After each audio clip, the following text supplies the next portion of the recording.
At Washburn in our Dodge scouting report. He's going up against familiar faces. Just a couple of weeks ago, he was wearing the Seattle Mariners uniform. Therefore, I think advantage Washburn, especially if he pitches the way that he did 5 days ago against Kansas City. 8 innings, did not give up a run in that game and really kept the ball out of the center of the plate. And when there are runners on base, he's stingy with giving up base hits. The 163 batting average against Washburn is the best in the American League.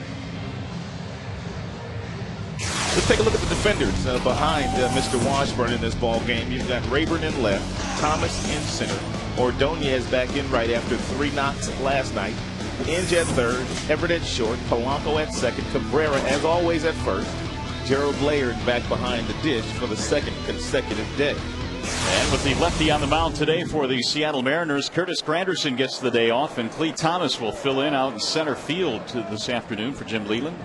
So a little bit of a different look to the outfield today without Curtis out there. We are ready for baseball under cloudy skies and some threatening weather in the area, but we are underway here today. The first pitch of the ball game is a strike on Ichiro. They'll be followed by Gutierrez and then Lopez. Ichiro at 366 with 8 home runs. Number 8 came last night, and it was a key blow off Justin Verlander. One of the most exciting baseball players in the game today is Suzuki on both sides of the ball. Strike call. He'll get you 200 hits a year, and he plays gold glove caliber defense. It's a well located fastball right there to Ichiro. Sliced over the head of the shortstop Everett into left center field. Going to be trouble. Ichiro is on the run. Thomas slips, but Ichiro will pull in with a leadoff double against Washburn. He is so smooth. He is so cool. He is so confident. Even with 2 strikes, he gets something up in the strike zone, not trying to do a whole lot, and laces this ball over Everett's head. He is just a magician with that bat. And how about the series he has had? 7 for 10 now with that 2-base hit. Thomas slipping momentarily, but Ichiro was going to get a double anyway. Don Wakamatsu probably will try to manufacture some runs early in this game. I don't think he'll give Gutierrez the sac bunt. He has 9 of those this year, but he probably will let Ichiro steal a base here early in this game. He is showing bunt. The 9 sacrifice bunts by Gutierrez tied for 3rd in the American League. It looked like Franklin was attempting to bunt for a base hit there. At least that's what his actions indicated. In case you're wondering about Ichiro and steals of 3rd, he's done it 9 times this year. He's been caught twice. Very windy afternoon here at the ballpark today. I mentioned the rain in the area. There's a bunt pushed down the first base line. Washburn will tag the runner, and Ichiro will get to 3rd base. That is no surprise.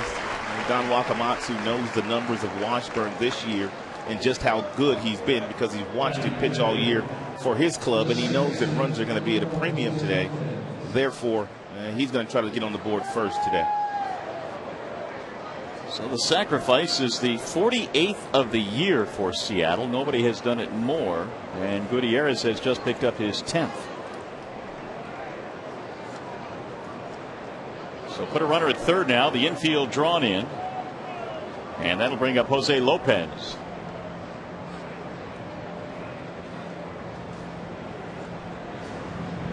Lopez, for the most part, has been handled in this series. He's 0 for 8. He does have a walk.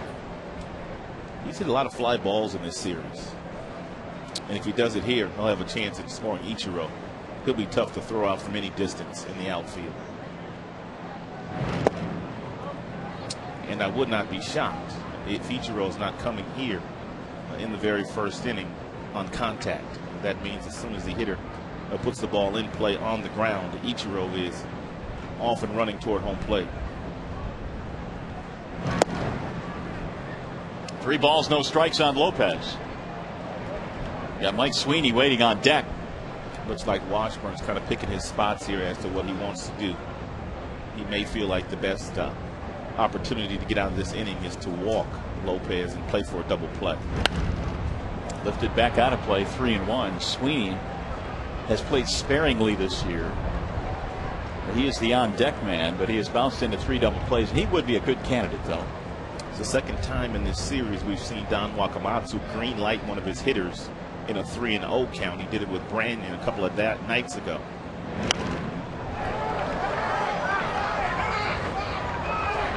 Three and two. So now the count fills. Jim Leland deciding to pull the infield in the first inning with Ichiro at third base. His team, of course, had trouble scoring runs in the ball game last night. 3-2 is inside. And it looks like it's a hit by pitch. Either way, he's going to first base.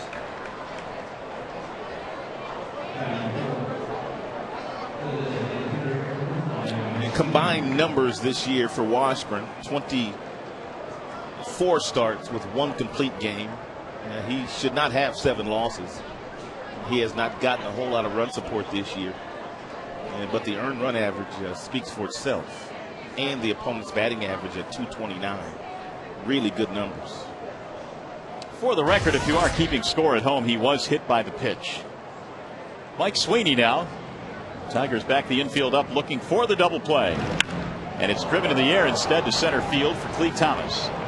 Ichiro tags. He will come around to score. The throw comes into second base, and Sweeney gets it done with a sac fly to put Seattle on top 1-0.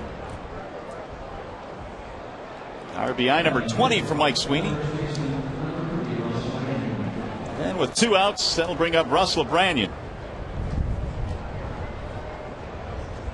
Branyan, in the first 2 games in this series, was batting in the 2 slot. He had a rough night last night, although many can say that they've had rough nights against Verlander. Justin struck him out 4 times.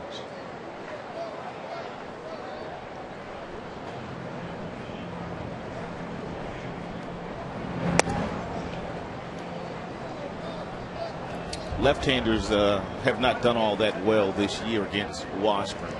He has held left-handed batters to a sub-200 batting average.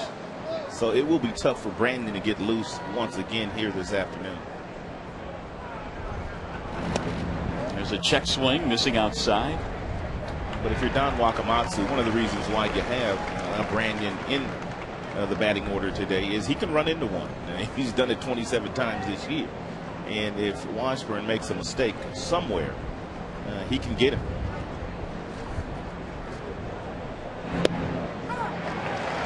One and 2.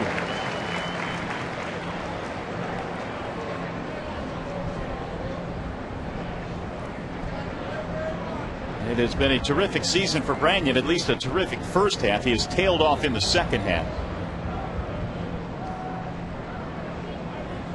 And the 1-2 pitch. Down he goes. It's been a rough 2 nights for Brandon. He strikes out again. They get a run. We go to the bottom of the first. It's 1-0 Seattle.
One nothing in favor of Seattle. Here is the Tigers starting lineup tonight. for today. And it is brought to you by Big Boy. It features Placido Polanco in the leadoff slot today. Granderson getting the day off. He'll play second base. Marcus the DH, followed by Ryan Rayburn in left. Miguel Cabrera at first. Maglio is in right field. Brandon Inge at third. And your bottom three are Thomas, Laird, and Everett. The Bernstein Advantage brings you the scouting report on Ryan Roland Smith of the Mariners. Get the Bernstein Advantage. We go to bat for you. Roland Smith finally got back to the big leagues 5 starts ago. He was the number 5 starter in their rotation at the beginning of the year, went on the disabled list, was optioned down to the minor leagues after rehab, and now he is finally back. They say he's very aggressive on the mound, even though he's not overpowering.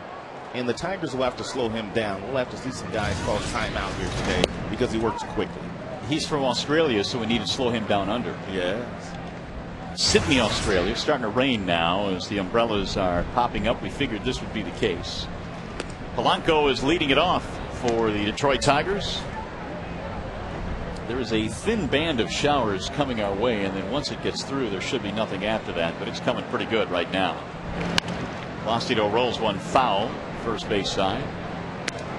The grounds crew is at the ready. They are stationed behind the tarp, just waiting for the word from the umpires. It is in their control at this point as to whether or not the tarp will come out. And it's 2-2 on Polanco.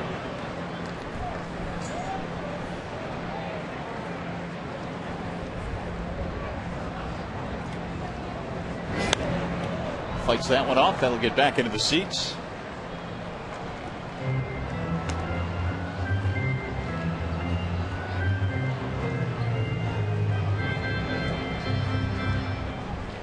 First time Polanco has led off a ball game this year. All of his other starts have been in the number 2 hole. And there's a strike call. Got him. Polanco knew it. He is caught looking one away. Let's take a look at the Seattle defense behind Smith today, presented by Honda Bloomfield. You've got Saunders in left for the second consecutive day. They've got talent in center and in right. You know all about Suzuki. Hanahan, Wilson, Lopez, Branyan. That's the infield. Jojima is back behind the plate. He's a good thrower. He's thrown out quite a few this year. And Smith is towing the rubber. Marcus Thames, the designated hitter with one out. Rolled slowly toward the hole. Going to be a tough play for Wilson.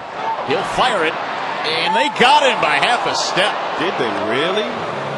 Marcus just nipped at the wire on a terrific play by Wilson. No argument. Must have got him. I thought the only shortstop that could make this play was Derek Jeter. But he does a nice job of bending down and backhanding the ball, taking a couple of steps, jumping off that left foot and firing a strike to Branyan. That was Jeter-esque. A little jump hop. 2 up, 2 down. Here is Ryan Rayburn batting in the 3 slot today for Detroit. Take one more look at the range here of Wilson. And he takes about 4 steps, takes a leap off that left foot, and that's impressive to get that much on the throw. 0-2. Roland Smith works quickly. Wilson's made some nice plays in this series. The 0-2 pitch. Well, they got Jack Wilson to play shortstop for them in that trade that brought Ian Snell over as well, but he's been hobbled with a bad hamstring. So Josh Wilson filling in admirably, if not better. 2-2. Wilson's gotten a few hits in this series as well.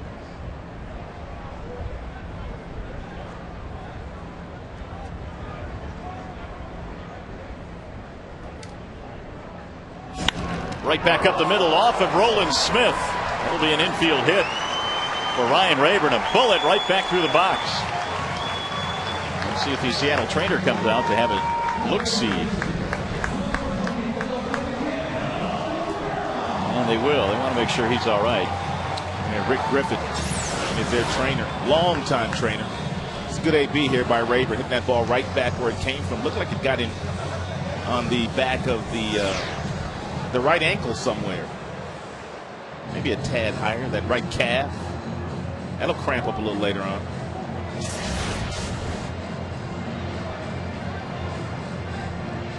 Give him a couple of practice tosses.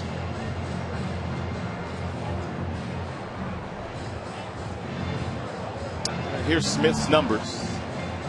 The majority of the year he has spent in the minor leagues and on the disabled list, but when he has pitched, numbers not bad at all. He was hit on that right calf, so that's his landing leg, so that should not cause him any problems. If it was the push-off leg, then maybe a different story. So that'll bring up Cabrera with a 2-out base runner. Tigers have their first hit, down by a run here in the bottom of the first inning.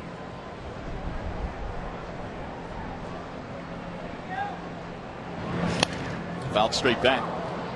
Miguel is 4 for 7 in the series and comes in 4th in the American League. He has pretty much been positioned there for the last month or so. 334 average. Hasn't really been a whole lot of movement in the top 4. Bouncing ball back up the middle on the backhand, Lopez. And they'll get Cabrera easily to retire the side. No runs, 1 hit, 1 left. They go to the second.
Sports Detroit is brought to you by Comerica Bank, standing the test of time since 1849. Your Motor City Dodge dealers. And by Arby's Bacon Cheddar Roast Burger Sandwich. Try it today. It'll have you saying, I'm thinking Arby's. I'm thinking it's raining right now. It's coming down pretty good here at the ballpark. But we will forge through it apparently as we go to the second. And the Tigers are down by a run, 1-0. It'll be Kenji Jojima, Jack Hanahan, and Josh Wilson.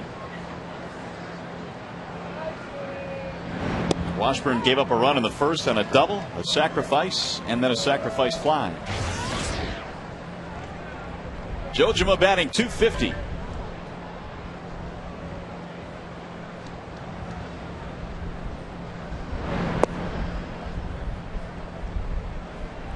One for 3 in the ball game last night, including a walk.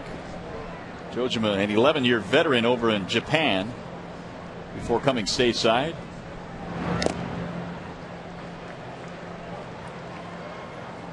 One and 2 the count.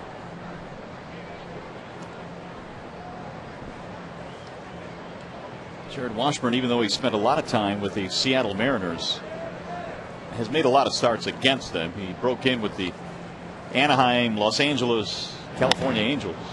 Grounded toward the shortstop on the backhand. Everett had it. And Jojima's out of there. 1 out. Washburn lifetime against Seattle is 8-8 with a 4.44 ERA.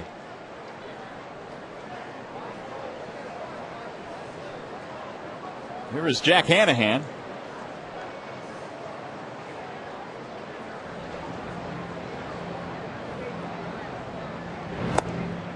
appears today is going to be a battle between the sun and the clouds.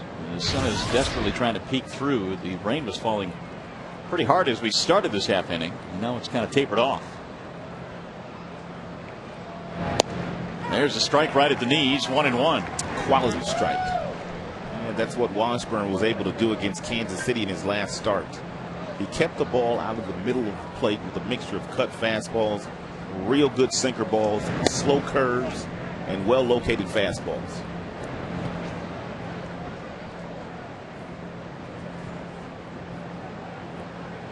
What was really a dominating performance against that Kansas City team.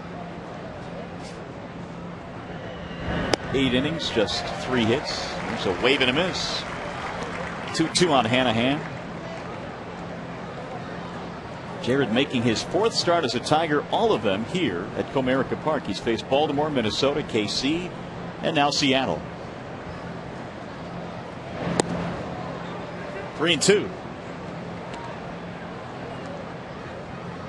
Rick Adair, the pitching coach for the Seattle Mariners, and Washburn did not have a good year last year. He lost 14 games for Seattle. They got to spring training this year, and he was given a new pitch, a sinker ball, and he's worked on it, he's perfected it, and he did that with the assistance of Rick Adair. Washburn has said it was a very tight-knit group, the pitching staff along with their pitching coach, so it was a little bit difficult to leave, but he has jumped right in the middle of a pennant race.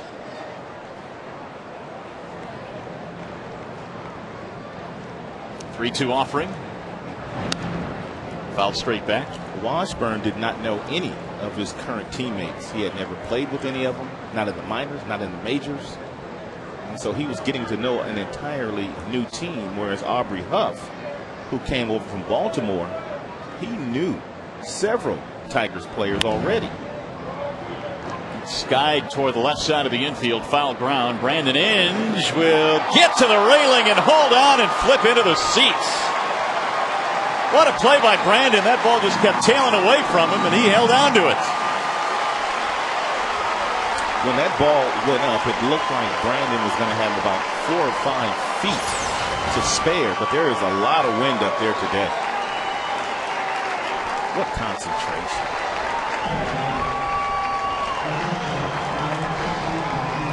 This will look good on Exmo. Up and over.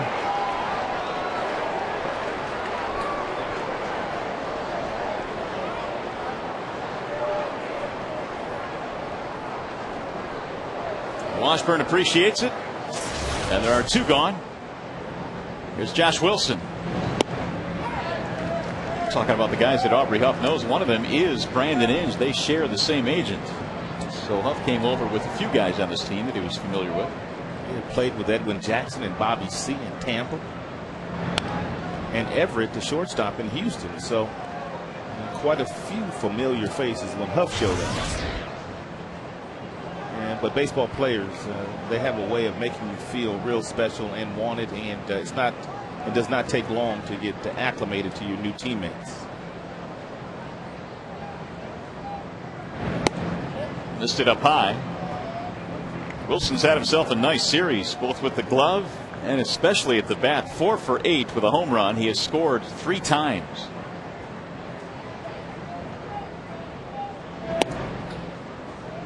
Two and two.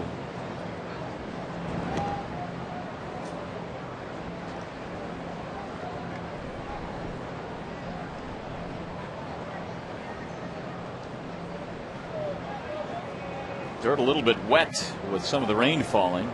Tarp was on the field pregame. 2-2 pitch. Got him. Strike 3. Wilson is out of there. Second strikeout for Washburn. Gets him 1-2-3 with a little bit of help. Brandon in.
to the bottom of the second now here at the ballpark, and all of a sudden the clouds have started to part a little bit. Sunshine is shining down on the crowd at hand here this afternoon. Good looking crowd it is. A lot of kids at the ballpark today. Having fun. School's right around the corner. You might as well get in as many games as you can. Look at the rally caps going already. It's only 1-0 in the second.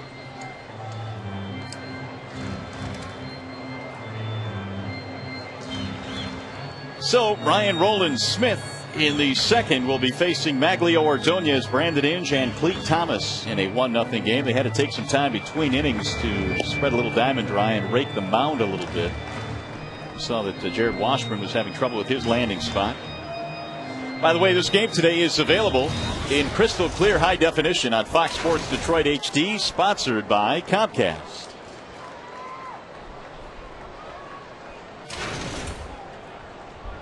Ordonez, Inge, and Thomas in the Tigers' second inning. Each team with a hit.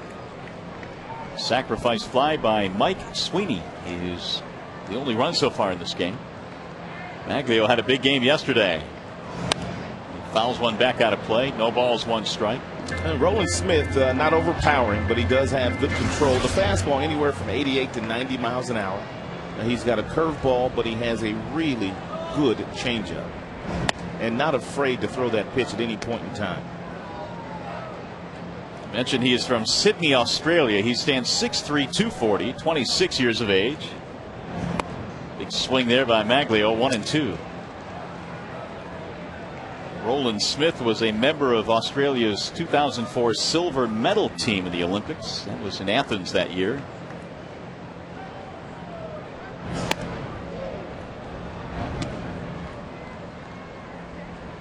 Ordonez 5 for his last 9 at bats. The batting average now at 277. Bouncing ball to second base. Lopez has it there. 1 out. Well, there have been some guys that have played in the major leagues from Australia. Here are some of the notable names. Starting with Joe Quinn back in the late 1800s. Craig Shipley was a middle infielder. Graham Lloyd, a lot of time as a big leaguer. Popped up off the bat of Brandon Inge. Branyan in foul ground, circling it. A lot of wind up there today. A lot of wind up there.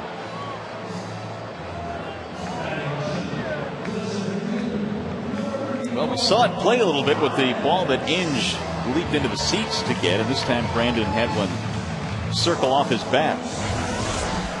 Here's Cleet Thomas. 0 for 3 so far in this series.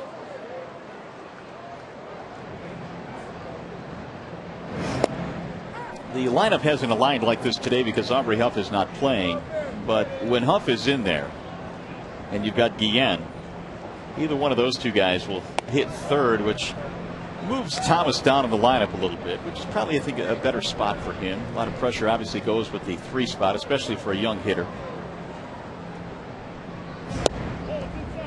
2 balls, 1 strike.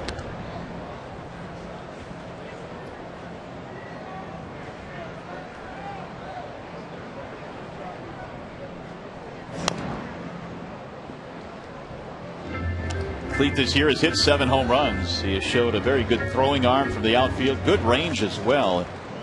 We've seen him make some fine catches running in the gap in right center field. Roll to the right side. Lopez has it go off the glove. Looked like he was measuring that thing to play it off to his left. And Cleet is aboard with 2 outs. You'll see second basemen play balls like this to their left on the grass. They don't want to leave their feet, because once he leaves his feet, and by the time he gets up and turns, Thomas would be safe. So Lopez simply tries to field the ball and stay up, and it goes off the heel of the glove. Inning is still alive, and that'll bring up Gerald Laird, the Tigers catcher. Sends a high fly ball into medium depth and left. Michael Saunders under it. still waiting, and the side is retired. Tigers get a 2-out runner, strand a man. You're watching Tigers baseball on Fox Sports Detroit, presented by Bell Tire.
Third here at Comerica Park. Looks like the rain has cleared out a little bit. The sun is trying to shine through, and the sun has been shining on the Tigers. In terms of the standings, they lead Chicago by 2, even though they dropped a game last night to Chicago. Minnesota now 5.5 back. And when you look at some of the upcoming series, I'll tell you what, the White Sox really have a long road coming up. They've got a tough schedule. They got 8 games against Boston. They got to go into New York and play. Tigers' schedule not as strenuous, although on any given day a big league team can jump up and bite you. Michael Saunders will lead it off for Seattle as we go to the top of the third. It'll be Saunders, Ichiro, and then Gutierrez facing the left-handed offerings of Jared Washburn. Strike one on Saunders. Saunders likes to bunt for base hits. He has 5 bunt base hits this year in limited playing time. Rips that one to first, and a nifty short hop by Cabrera. Nicely done. 1 pick and 1 away. Just nice soft hands there by Cabrera. That ball was hit like a bullet. Kind of braced himself. He bent his knees. He got him a nice hop, and the glove was nice and soft. It's almost like the equivalent of picking a throw out of the dirt from one of your infielders on the left side, one of your shortstops or third baseman.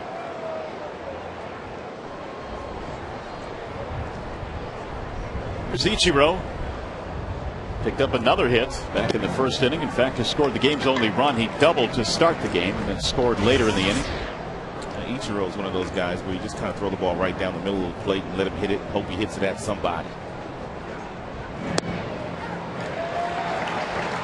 Ichiro now has 182 hits, which is more than anybody else in the American League as he marches again toward yet another 200-hit season. Little chopper back toward the mound. Washburn gets rid of it in a hurry, and Cabrera keeps his big toe on the bag. He rushed that throw and almost paid for it. Hey fans, buy a party suite for select Tigers home games in September and receive a $300 food credit, plus get a free party suite for another game. And for more information, call 313-471-BALL or log on to tigers.com. Buy one, get one free. I like that. Party Suite's a great place to catch a game. Nice and comfortable. If it's free, it's for me. And I'll take 3. There's a strike called on Gutierrez. Chili Davis, my good buddy, used to say that all the time. Oh, that's where that came from. Chili Davis. Charles Davis. He used to wear those T-shirts. Chili Dog, D-A-W-G. He could hit from both sides of the dish. Ball inside to Gutierrez, 1-1. Chili went to the same high school in California as Sparky Anderson. Dorsey High School. Billy Consolo also went to that same high school. Yeah, I was thinking there's somebody else. It was Consolo. Yeah. 2-1. Gutierrez back in the first inning had a sacrifice. 0 for 7 in the series.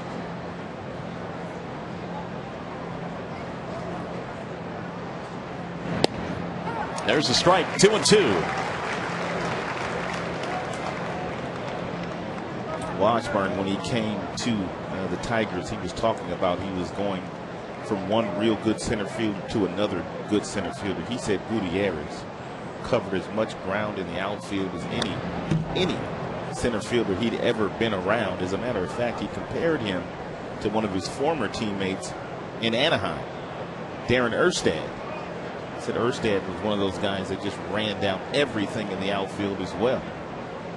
He loves the way that Gutierrez plays the outfield. Curtis Granderson getting the day off today for the Tigers. He is not patrolling center field. Didn't Erstad win a Gold Glove in the outfield and in the infield? Yeah, he won them both. And the thing about Erstad when he played center field was he was not afraid to throw his body around. And I think pitchers really appreciated that. If there was a ball in the gap that he had to leave his feet for, he would do it every single time or crash into a wall. And that's why he was injured so often. Well, we saw Gutierrez crash into a wall here as well at Comerica Park. And that was not a nice crash either.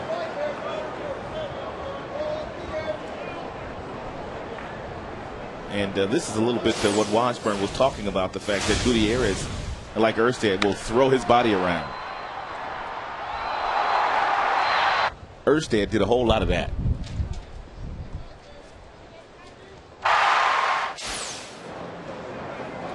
Here is Lopez, 2-out base runner. Strike 1 on Jose Lopez, hit by a pitch back in the first inning.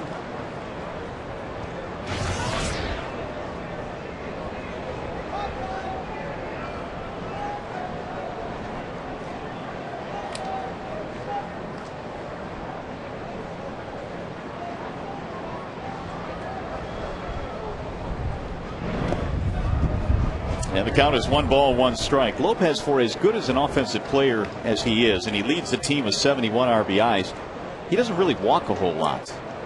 17 walks in about 445 at bats. Well, he's been a guy that Don Wakamatsu has used literally in every spot in the lineup except leadoff this year.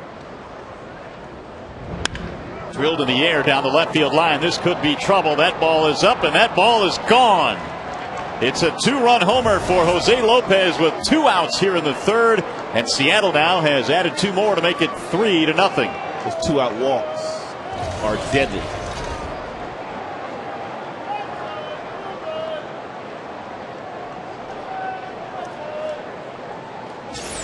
An off-speed pitch at 82 miles an hour. Looks like a changeup, and when you get a changeup and that velocity range, even if it's located outside, if it's up, a good hitter like Lopez can still get loose on it, and he did that and hit it out of here. So with the score at 3-0, here's Sweeney, who knocked in the first run. A sac fly scored Ichiro back in the first inning. Lopez has just belted his 16th.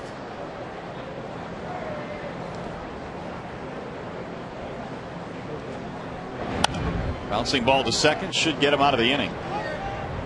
Polanco throws out Sweeney to retire the side. Big 2-out, 2-run homer by Lopez, and it's 3-0 Seattle.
Us will make you happy you came in. That's a promise.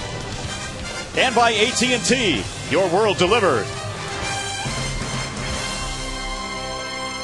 Well, the sun has finally won the battle. That has burned away some of the clouds, and no rain right now. 3-0 in favor of Seattle. 2-run homer by Jose Lopez has added to the Mariners' lead. And Ryan Roland Smith here in the third, facing Adam Everett, Placido Polanco, and Marcus Thames. Everett batting .242, trying to get something started. The Tigers have one hit. That was a Rayburn single back in the first.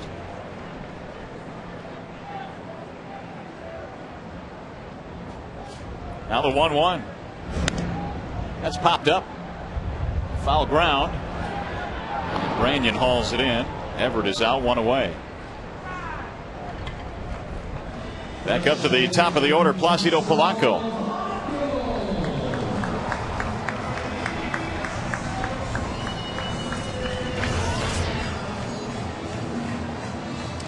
Polanco in the leadoff slot today is 0 for 1. He struck out looking in the first inning against Roland Smith. And that is cued right to the first baseman. Soft line to Branyan. 2 quick outs. Roland Smith making it look easy right now. Here's Marcus Thames.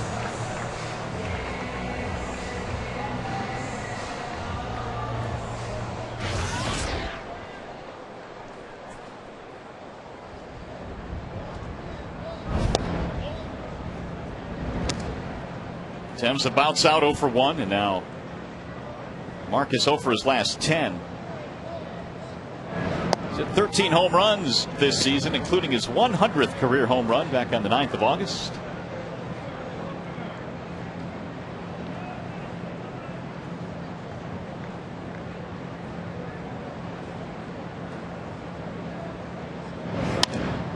Driven in the air to right field, hit pretty good. Ichiro to the warning track. And the Tigers go quickly and quietly here in the third. Nothing across. A 7-pitch inning for Roland Smith.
Black trivia question this afternoon. Prior to Ichiro, who was the last American League player to lead the league in hits for 3 consecutive seasons? 3 straight years of leading the league in hits. I bet he's left-handed. I bet that's probably a good bet. We'll get you the answer in the bottom of the 4th inning. Jared Washburn back to the hill, trailing at 3-0. Russell Branyan leads it off, showing bunt. Meanwhile, Roland Smith has needed just 34 pitches to get through 3 innings today. Here's the 1-0. And again he shows bunt. Well, he has struck out in his last 5 at-bats. So Branyan trying something different here. Well, if he bunts it down toward third base, he's going to get a base hit if he just finds some grass. Inge has not budged from his position. And it appears that Brandon's determined to bunt that ball down third baseline for a bunted base hit. 3 consecutive pitches, he has squared the bunt. Inge said, go ahead and bunt. Exactly. I mean, here's a guy that has hit 27 home runs, albeit he has really slowed down. In fact, he was at 280 at the All-Star break. His average now is down to 253. He really appreciates the opportunity, though, that Don Wakamatsu, the manager of Seattle, and also Jack Zarensik, their GM, has given him this year. Little tapper off the end of the bat. Everett charging on it. Quick throw is in time. Boy, Cabrera took his foot off that bag pretty quickly there. In the offseason, Jack Zarensik called Brandon and told him, I'd like to give you 500 at-bats to see what you can do. And Brandon said that's the first time that it's ever been presented to him that way. And he took him up on the offer, and he's headed toward that many. Well, he didn't strike out. Put the ball in play. Get a smile out of that. Here's Kenji Jojima. He put the ball in play his first time up, grounding out to shortstop Everett. After 5 straight strikeouts and a ground out to short, you can get a couple of attaboys from your teammates. Way to go. Might be, as Jojima lays one down foul, might be the first time in a while I've seen someone smile after just dribbling a ball to the shortstop. But Brandon will take it as progress. He's had a great year, though. 27 home runs. It's a tough game to play at this level and to be consistent for 6 straight months against the best talent in the world. That's why they're big leaguers, though.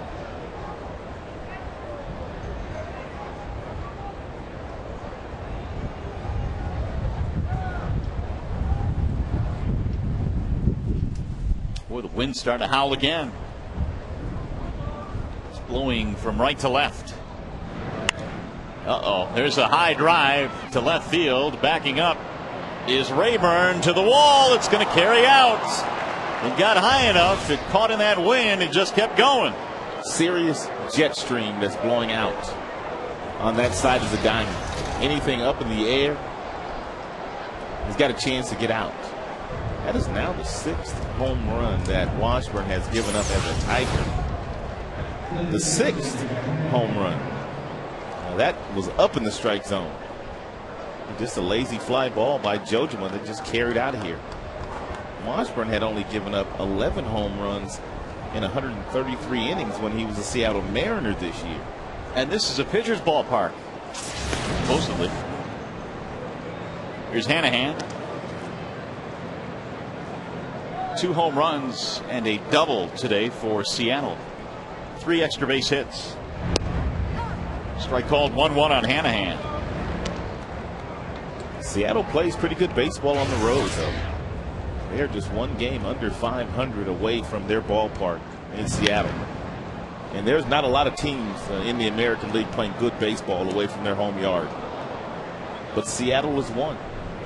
Now the Tigers would feel a lot more comfortable about their position right now had they picked up just a few more wins on the road. Well, they're going to get a shot here in the next 6 days going out west.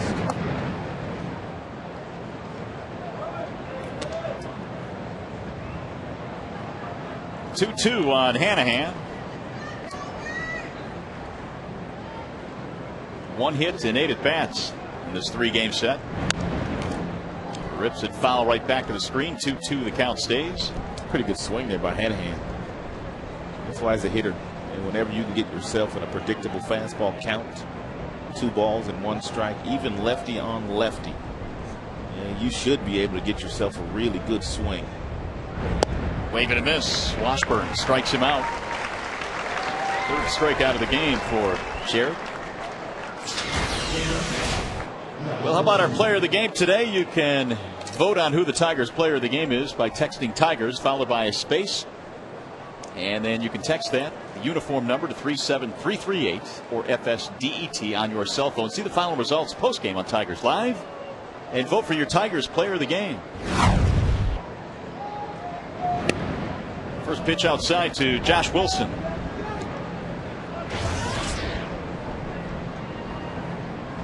Wilson 0 for 1. He struck out one of the 3 that Washburn has in this game. And a ground ball to second. Polanco has it there. And that is that for Seattle. They add another run on the Jojima homer. They go to the bottom of the 4th.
Trivia question again here this afternoon. Prior to Ichiro, who was the last American League player to lead the league in hits for 3 consecutive seasons? Wade Boggs. Good. Yes, I'll go with Carew. Kirby Puckett. Really? He didn't walk either. You were talking last half inning about Jose Lopez, their second baseman. Never walks, but gets a lot of hits. And Kirby Puckett also got a lot of hits and didn't walk a lot. 3 straight years. I wouldn't have guessed Kirby. Oh well. Here's Ryan Rayburn. It's not the first one I've gotten wrong, that's for sure. Rayburn, Cabrera, and Maglio Ordonez here in the 4th. 3-0. Make it 4-0. Seattle, they added the home run. We need to count that one. In fact, they've hit 2 homers in this game. Roland Smith, really, to the right-handers that are in the batting order, he has not thrown many balls on the inner third of the plate. And therefore, if you're the Tigers, you got to kind of take what he's giving you. It's the 4th inning. You got to take some base hits the opposite direction. And then you kind of force him into coming inside on a few pitches. That time he set up in, did Jojima, but the fastball leaked right back over the heart of the dish.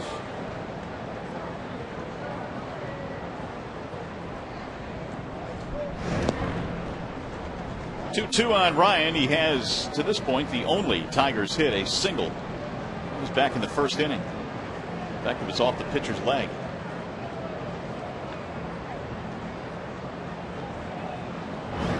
Way high. Run the count full now at 3-2.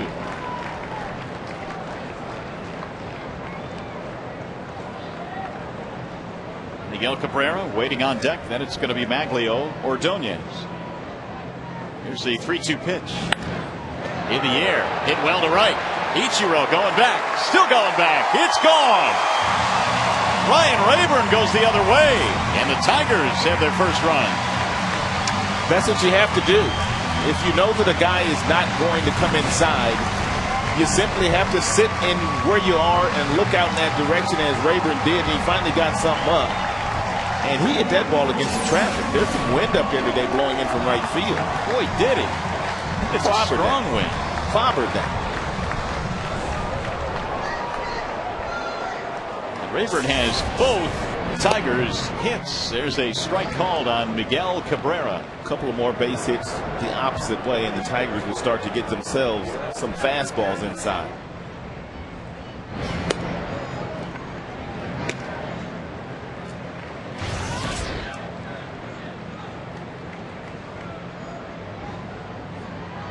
Calling that one 380 feet. Bob Seeger would say against the wind.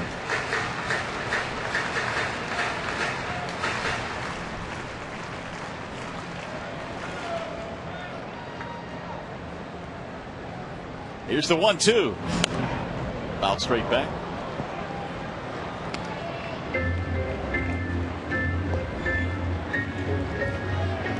Well, since 08, Miguel has torn up Seattle pitcher. He's feasting. And he drives one to deep center. Boy, that ball's hit a ton. On the move, Gutierrez still going back. He'll make the catch in front of the wall. He was gliding the whole way. What a terrific play by Gutierrez. He made that look easy. If you're going to play shallow against Cabrera, you better have a lot of confidence in going back on a ball. And Cabrera absolutely unleashes on one. And Gutierrez is showing why so many believe that he's got a gold glove in his future. He ran a country mile for that ball and made it look easy once he got there. That's how Ken Griffey Jr.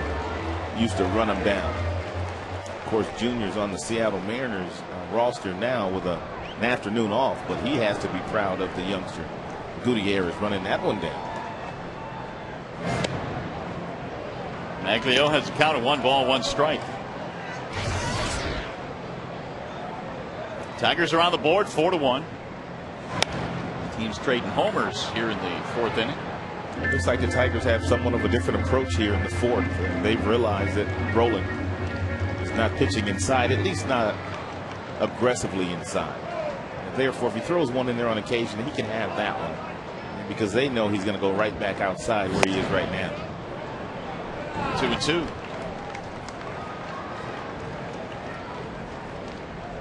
Maglio 0 for 1 with a ground ball. That was back in the 2nd. Swing and a miss. And Ordonez chasing one in the dirt. 2nd strikeout for Roland Smith. His other was Polanco back in the 1st inning. He'll bring up Brandon Inge. What a big play that is by Gutierrez, because if he doesn't run that ball down, that's at least a double. And you're looking at a totally different inning, totally different situation. Rally killer. Back to what Washburn was saying about Gutierrez and how he covered a lot of ground and how he made a big difference for him. He loved Gutierrez playing behind him. When you have ballparks like Safeco and Comerica with the deep center, having a guy out there in center field is a plus. Meanwhile, Brandon Inge has just unloaded on one, and that one is gone. Another home run for the Tigers. Solo shot for Inge.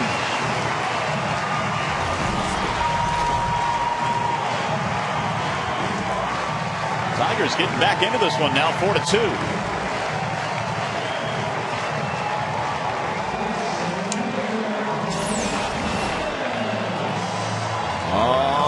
Exmo.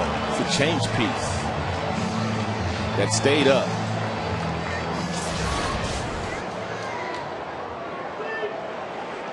Here's Clete Thomas. Big swing, 0-1. Clete reaching on an error by the 2nd baseman Lopez. Inge.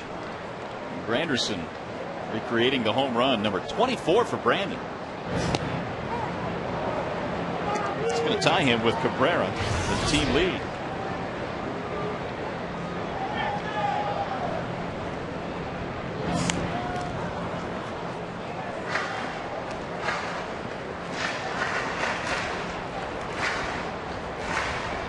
Inge also gets his 66th RBI. Swing and a miss. Thomas is out. So are the Tigers. 3 strikeouts for Roland Smith. Tigers get on the board with 2 home runs in the inning. Rayburn first, and then Inge, and now it's 4-2.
take advantage of. It's the August double play.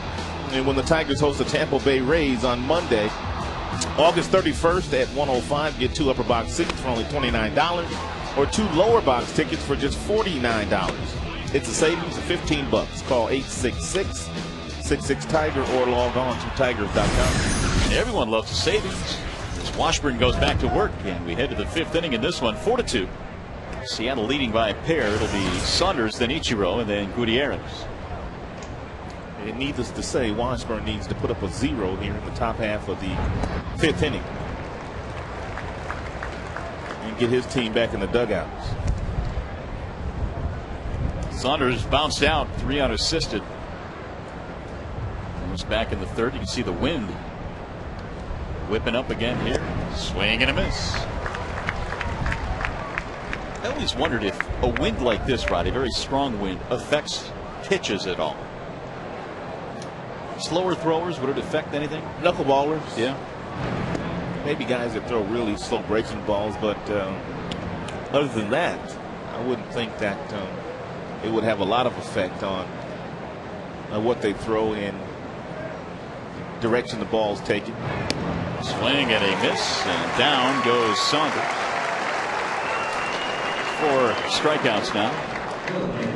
The ball has been flying really good here at Comerica Park for the better part of the month, and here are some of the numbers on home runs Washburn has given up since pitching here at Comerica Park. 6 home runs surrendered here in this ballpark in 23 in the 3rd innings. Here's Ichiro, 1 for 2, doubled in his first at bat. By the way, Ichiro now has an 11-game hitting streak, and he has had 34 10-hit or more hitting streaks in his career. 10-game or more, I should say. And so it really has been a phenomenal run for this guy ever since coming over from Japan. The funny thing about it, if he's going to catch Joe Mauer or the Minnesota Twins, he's going to have to stay as hot as he is right now all year. Popped up. See if Inge can get there for this one. Into the seats again. Did he catch it? Yes. The second terrific play by Brandon Inge into the seats. Well, but this time he stayed on the field. And again, Washburn appreciates it. Well, Brandon knows there's a lot of wind up there, and he knows that anything that goes up in his direction pretty much is going to blow out, or it's going to have to make a play like this. Tremendous concentration. Great fans down there, too, getting out of the way. How about the fans? They helped. They made it easier, that's for sure. Here's Gutierrez. Anytime you can get Ichiro Suzuki out like that, you will take it.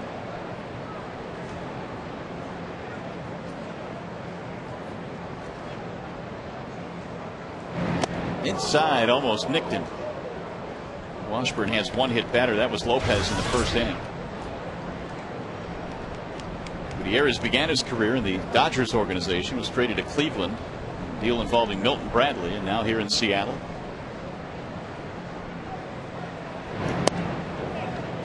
Two and one. Gutierrez played center field in the Dodgers organization, but once he was traded to Cleveland, they had a guy by the name of Grady Sizemore there, and he didn't play much center field. But he's getting a chance to play and roam out there now for his new club. High fly ball down the right field line. Ordonez coming over. He'll get there. 1-2-3 inning for Jared Washburn. He needed that. Watching Tigers baseball on Fox Sports Detroit, presented by Bell Tire.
Detroit is brought to you by your Chrysler and Jeep Superstores and by Wallside Windows. We can do that. We are the factory. Look out, here comes Brandon Inge. Another terrific play by the Tigers' third baseman. And an assist to that gentleman there in the red cap getting out of the way. Nicely done. So Inge has done it with the glove and the bat here today. He is also homered in this game. And here come the Tigers down by a pair as we go to the bottom of the fifth inning. Gerald Laird leads it off, and he looks at a ball down low from Ryan Roland Smith.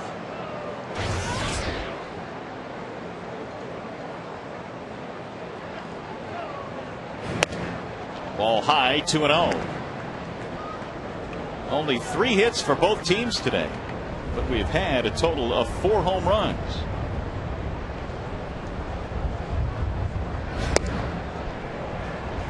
Run it to 3-0.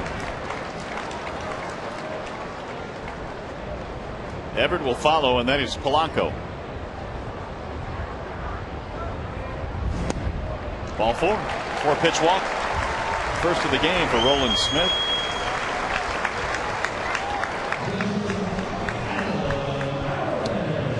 Hey fans, tomorrow the NFL is back with a Fox preseason special as Chris Johnson and the Tennessee Titans battle Tony Romo and the Dallas Cowboys. Coverage begins tomorrow at 8 p.m. in high definition on your local Fox station. Tony Romo's not dating Jessica Simpson anymore, is he? No. He's going to have a good year then. You think so? I think so. Rick Adair is out there having a chat now with Roland Smith. Rick Adair, former Tigers pitching coach in the mid to late 90s. Looks like they get some action going now. Jacobowskis starting to heat up real quick like.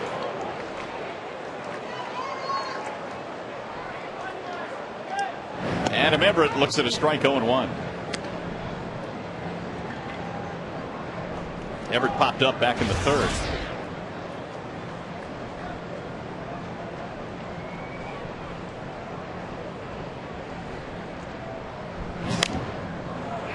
We'll get back out of play into the seats.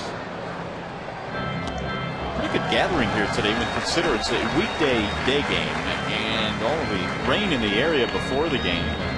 All the rain in the area right now, actually. Still another nice gathering. See the clouds hovering over the stadium.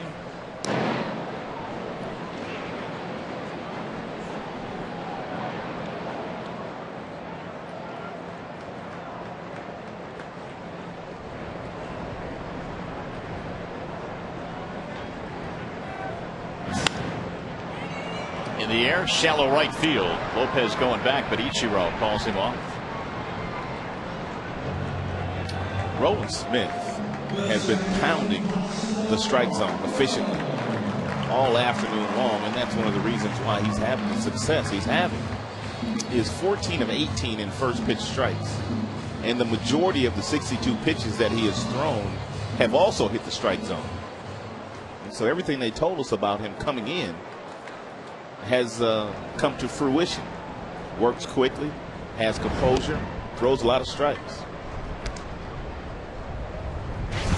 His ratio has been very good. His pitch count has been in decent shape all day long. Polanco, the hitter.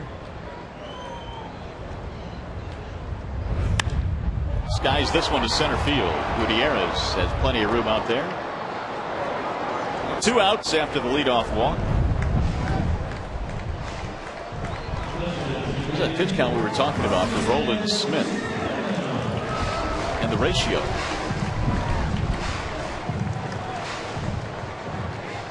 Marcus Timms can tie this game up.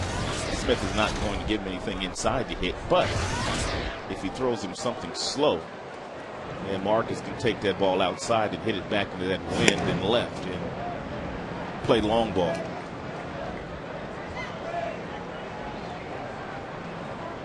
Oh for 2 for Timms.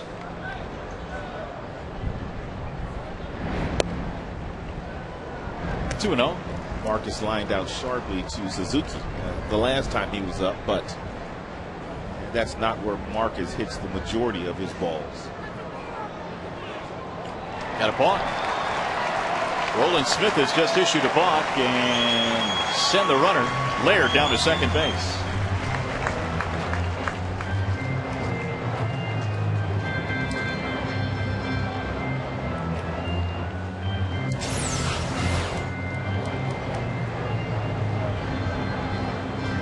Yep, right there. Little start, little stop, little stop, balk.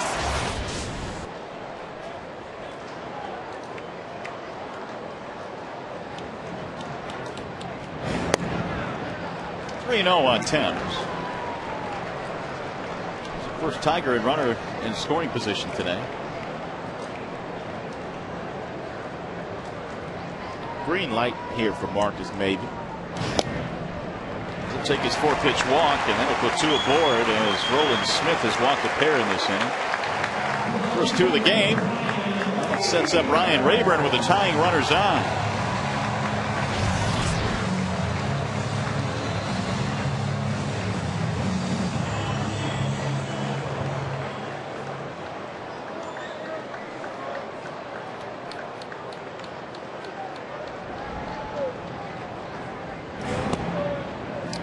Rayburn does not bat third very often for Jim Leland, but apparently Jim had a hunch today with this matchup with Smith on the mound that Rayburn would do something special in that 3-hole, and he has already done something special.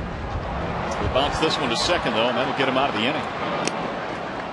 So the Tigers will strand a pair, and we are on our way to the 6th here at Comerica. 4-2 Seattle.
America here this afternoon for the final game in this 3-game set. Seattle and the Tigers. It is 4-2, and Seattle has the lead. Paul's working the crowd today, staying out of the rain. Jose Lopez will lead it off, and he rolls one foul, third base side, 0-1. Lopez, Sweeney, and then Russell Branyan here in the 6th inning, facing lefty Jared Washburn. Here's the 0-1. Right to the first baseman. Cabrera, a little mini leap to haul it in. One gone.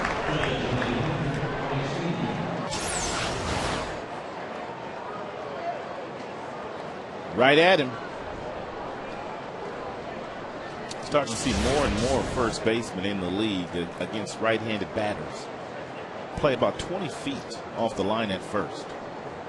Most right-handers do not hit the ball down in that direction, especially right down the line, down toward first. Here's Sweeney. Cabrera keeps making plays like he has at first base. We're going to start calling him the big cat. he's getting acclimated over there. He's gotten a lot better.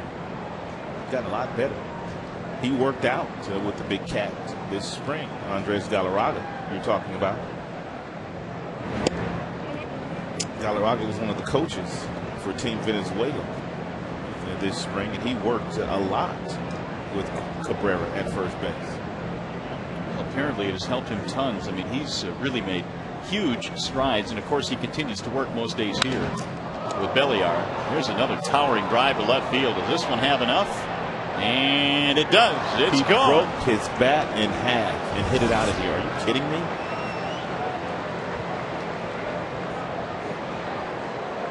I've seen it all.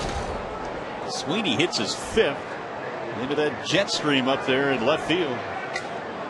Sweeney is strong, but he's not this strong.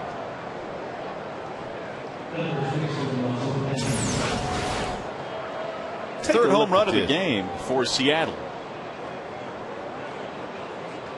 Oh, he broke the bat on his back.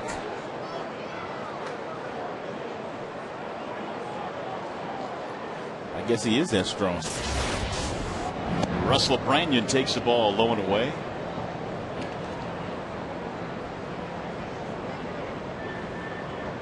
Sweeney in the month of May hit his 200th career home run. I'm not sure he's hit many with a busted bat. He hit it on the sweet spot, but once he came around off his back, that's where the bat breaks. There's a monster drive way back into right field. That ball is way gone. Russell Branyan just absolutely unloaded. And that's one of the farthest home runs I've seen hit in that area here in a long, long time. And all the frustrations of last night coming out in that swing.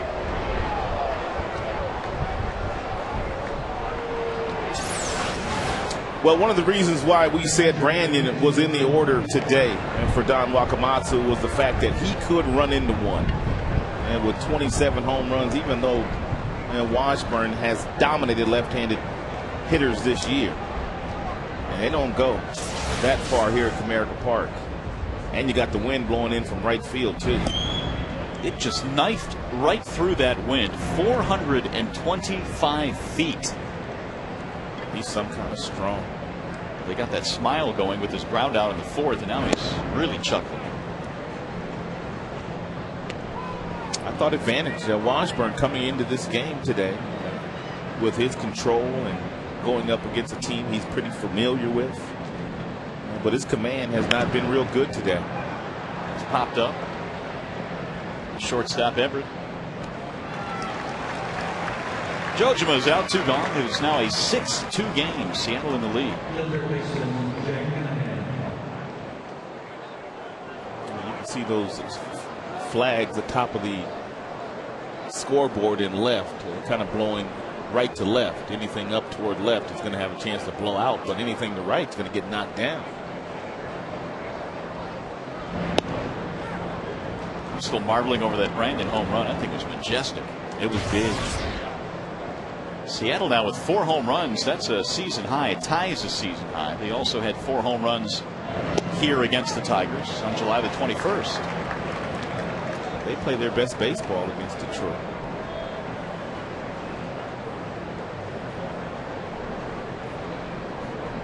Oh, 0-2 on Hanahan. 1 ball, 2 strikes. Balls are flying out of the ballpark today. 4 for the visitors, 2 for the Tigers.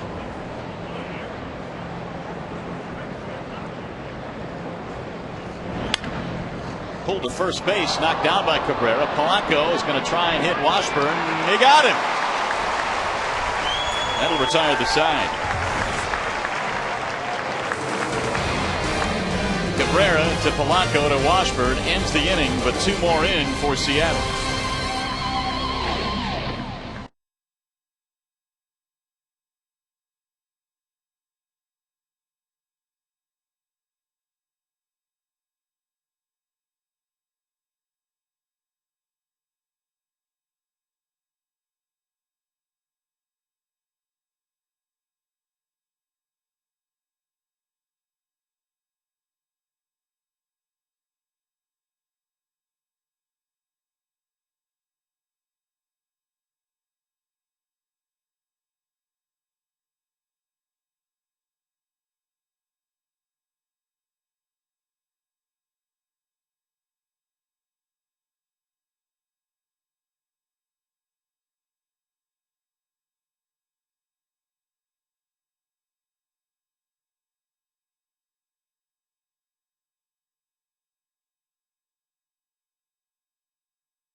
Welcome back to the Coors Light 6th inning, and now it's time for Coors Light Freeze Can. Brandon Inge has made a couple of really nice plays over in foul territory. The first one carried him into the seats, and then the second one in the fifth against Ichiro, he did not have to go in the seats, but he had to reach over to make the grab. Coors Light Freeze Can brought to you by your Frost Brewed Coors Lights. A couple of nice catches by Brandon, and he's also homered in the game. Yeah, he's had a big day. But unfortunately, at this point, it has not been enough. 6-2. Seattle trying to take 2 out of 3.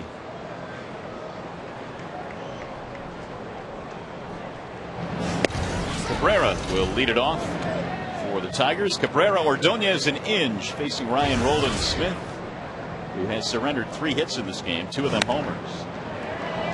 Go down the right field line, and that is a fair ball up against the wall. Cabrera rounding the bag. And he'll go in with a leadoff double. For Miguel, his first hit and his 5th in the series. That ball wasn't necessarily away from Cabrera. It was more like right down the middle, but he has the ability to take his hands and get inside the baseball and hit a seed the other way. And he goes foul line to foul line, and that's how you hit 330 all year.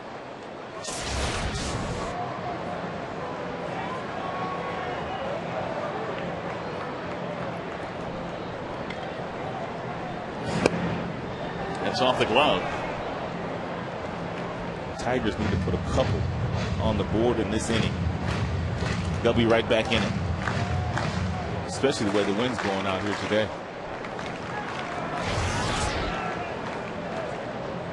Maglio is 0 for 2 in this game. 2-0 the count. And Roland Smith wants his catcher, Jojima, to come out to the mound and pay a visit.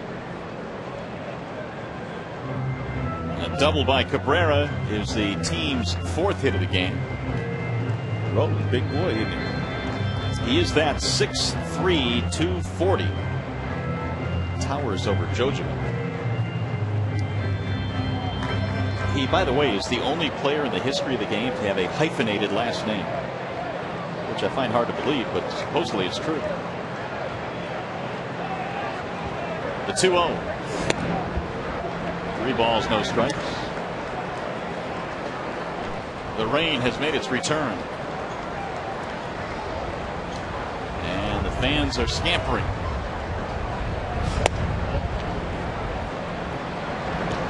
So Maglio gets a walk, and all of a sudden the Tigers have 2 aboard. Umbrellas popping up all over the place. We had some rain earlier in the game. Sun came out, clouds are back, so is the rain, and here comes Rick Adair.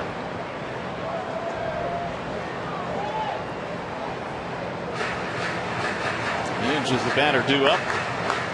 Rain really coming down.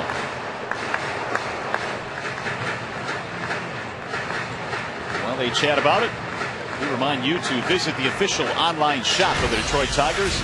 It's at Tigers.com. You can browse the largest selection of authentic Tigers gear, including clubhouse caps and t-shirts, jerseys, sweatshirts, and a whole lot more. Get your Tigers gear straight from the source at the Tigers.com shop.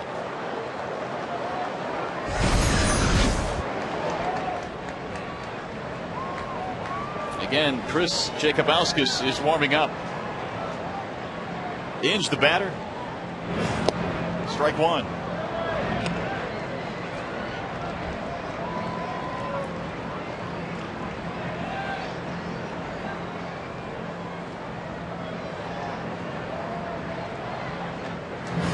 Shows bunt, takes it outside. 1 ball, 1 strike. Activity in the Tigers pen, that would be Zach Miner.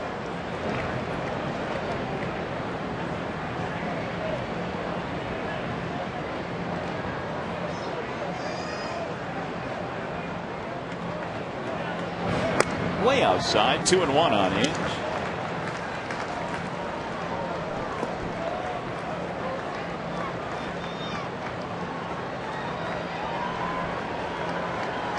Brandon should get a pretty good fastball to hit right here. Just don't try to do too much with it. Right center. Pull the string on him.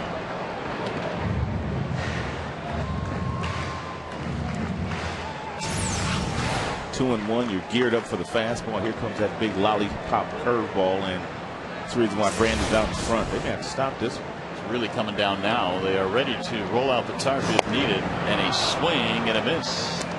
Inge is down on strikes, and the umpire is trying to decide what to do here. Fourth strikeout for Roland Smith. The crew waiting to roll it out.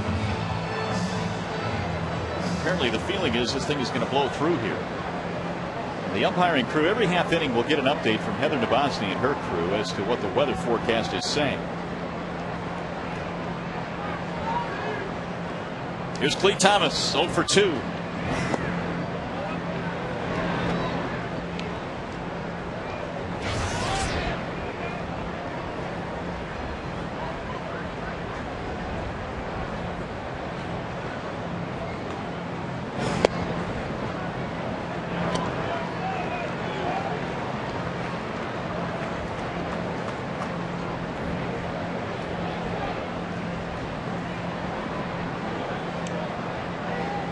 Now the 2-0, and he takes way inside. 3 balls, no strikes. It's 1 pitch away from loading the bases here.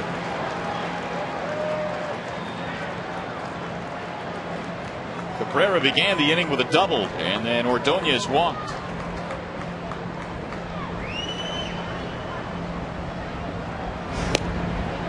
Here is ball 4, load the bases. Don Wakamox is going to have to go get it.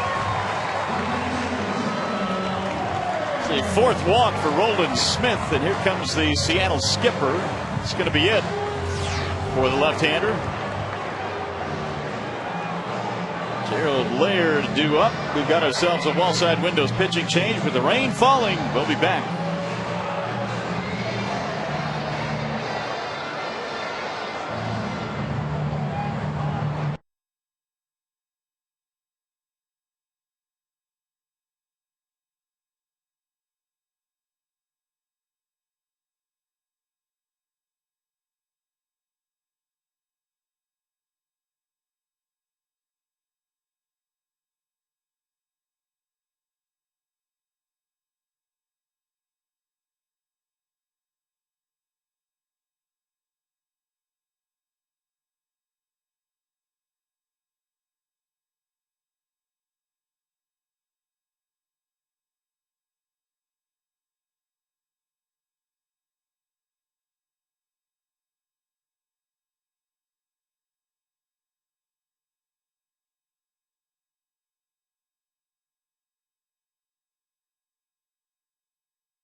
Tarp is being put on the field. They really had to, because it is pouring right now here at the ballpark. But the score is 6-2 Seattle. However, the Tigers have the bases loaded with only 1 out here in the 6th inning.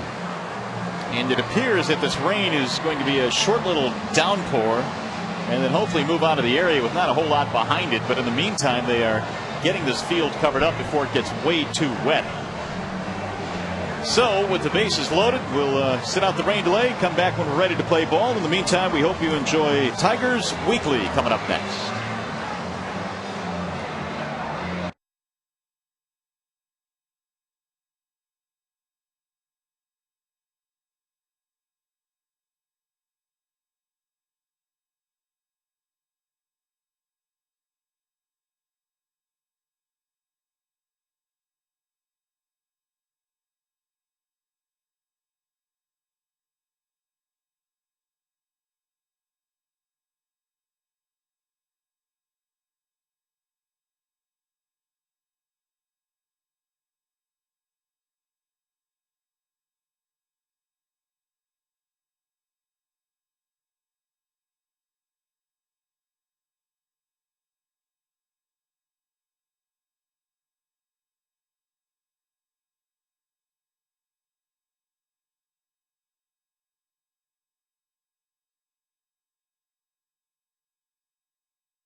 Laird. It looks like Aubrey Huff has picked up the bat. He's moved to the on-deck circle, and he will be pinch hitting for the Detroit Tigers. I guess several ways you could have gone here if you're Jim Leland. Certainly you wanted to bring a left-handed bat off the bench. You've got Guillen, you've got Avila, and you've got Huff. And, of course, Avila's going to have to come in and catch, but Aubrey will get the pinch hit. Well, Aubrey's a guy that they brought over here to drive in runs. He drove in 100 runs last year, and he's hitting over 300 with runners in scoring position. So he could have used Avila here, but it's a pressure situation, and he's taking his chances by burning Huff here. I don't think Huff will stay in the game, but you never know. So the Tigers hoping to put together a comeback like they did in Game 1. They would like to end this homestand certainly winning 2 out of 3 as opposed to losing 2 out of 3. Jim Leland's club will hop the flight immediately after this game is over and fly up to the West Coast. They'll be playing in Oakland for 3 and then Anaheim for 3 as well. So this game is somewhat of a critical game considering the fact the Tigers have had trouble on the road this year, and especially out on the West Coast. Meanwhile, Jared Washburn will be done for the day. Zach Miner, it appears, will be entering the game for the Tigers when we get to the 7th inning. So after a lengthy rain delay here, and I mean it was really raining at the ballpark. In fact, it was raining so hard it was raining sideways with all of the wind that we had here. But the grounds crew has done a terrific job just putting the finishing touches on the first base line, and we are just moments away from getting this thing going again as we wrap up this homestand for the Tigers. Just a little bit more diamond dry down that first base line. So Jacobowskis will replace Roland Smith, and you look at his numbers this year: 31 games and an ERA of a little bit over 5. Roland Smith didn't pitch all that badly, but he ran into trouble in this inning. It started with a double by Miguel Cabrera, then a walk to Maglio Ordonez. 1 out later, Clete Thomas walked, and that has set up what has turned out to be a terrific scoring opportunity here for the Tigers in the 6th inning. Meanwhile, here's what's waiting for the Tigers after this game is done. You got to go out to Oakland and play a weekend series there, and then you got to go into a hostile environment in Los Angeles. And that Angels team, not only do they play well on the road, but it's an exceptional team at home, led by Mike Scioscia, one of the best teams in all of baseball, and has been for the last 5-6 years. So the skies are clear. That's the good news. Tigers trying to claw back into this game. They're down 6-2 as we resume this contest here in the bottom of the 6th inning. And the pinch hitter has been announced, Aubrey Huff, batting .252 for the Tigers this year. And overall, I should say, for the Tigers, 1 for 7 since coming over in the trade. And Huff takes a ball outside, 1-0. Now Aubrey should get that fastball that he should have been dialed in for on the first pitch, but Jacobowskis threw him a curveball and missed.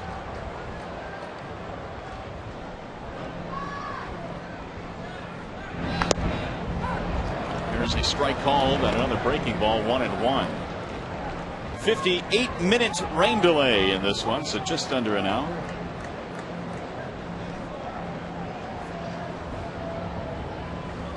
One ball, one strike on Aubrey Huff.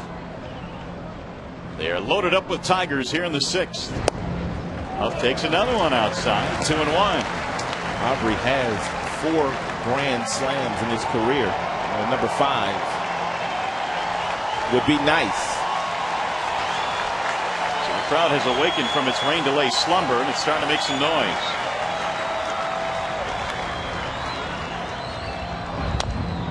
Taps it foul right at home plate. 2 balls, 2 strikes on Aubrey. Apparently the scouting report on Huff has thrown him breaking balls. And Jacobowskis has thrown him 3. And the one fastball that he threw him, he missed on. Didn't look like he really wanted to throw that fastball for a strike anyway.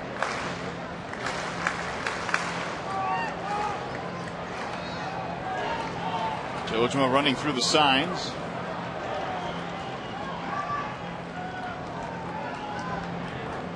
And the 2-2. Now 3 balls and 2 strikes. So it's getting a little bit more hectic now for Jacobowskis. I know Everett is standing in that on deck circle right now, but I would not be shocked to see another left-hander come out of that dugout, whether it be Avila, who's coming into the game, or Carlos Guillen to hit for Everett.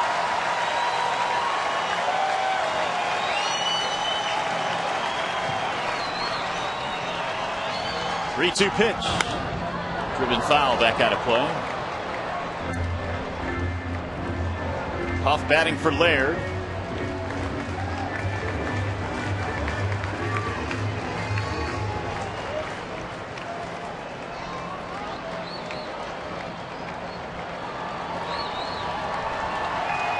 There's Avila.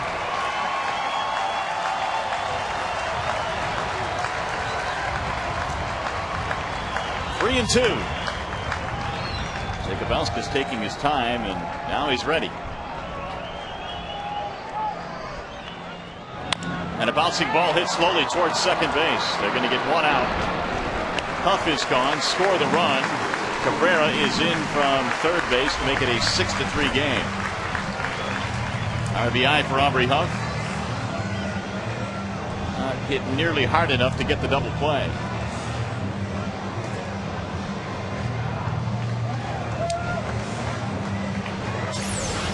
Well, one thing Aubrey did get, he got a lot of breaking balls from Jacobowski's, but that was a fastball that he rolled over. It was outside, and that's usually what happens when the ball's away and you pull it. You hit a ground ball to the pull field, and you don't hit it very well. So Avila will pinch hit for Adam Everett. With runners at second and third. He is the tying run at the plate here. 1 for 4 in the series with a home run. He's hit 3 so far in his young big league career.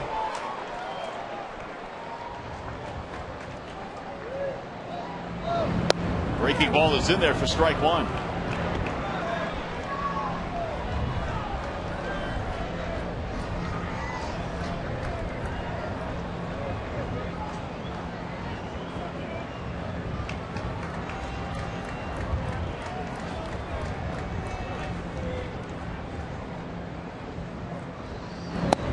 Strike two called on the outer edge.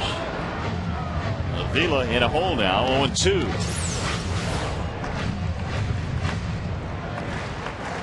He hit the glove.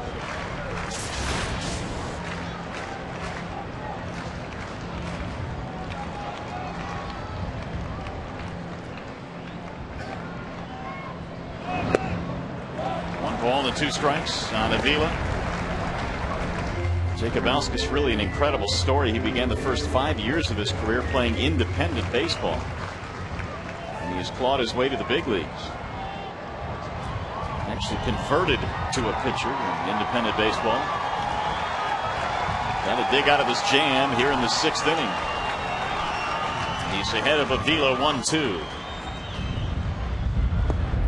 Now make it 2 balls, 2 strikes.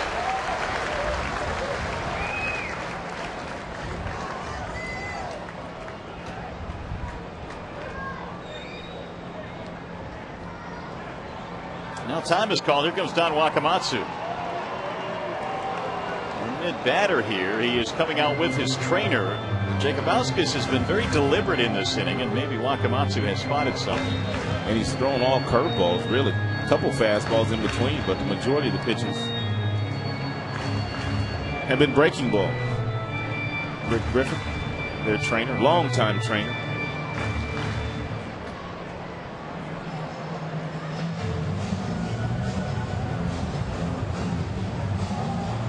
Jacobowski's flexing that shoulder and trying to stretch it out a little bit. Apparently he's not feeling 100%.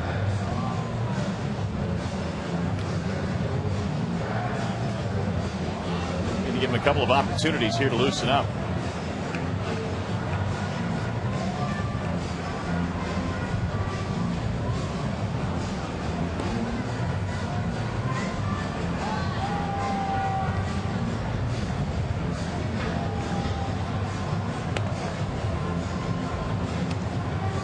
Says he's all right, so he will continue apparently.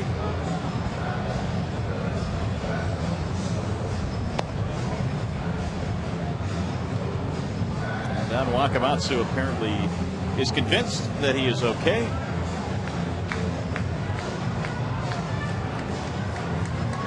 Two and 2 on Alex Avila.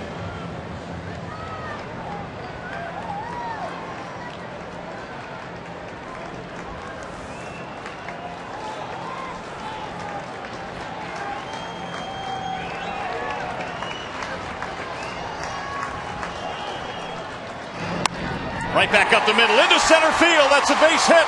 This will get 2 runs in. Avila has done it again, this time in a pinch. How about the rookie at 6'5"?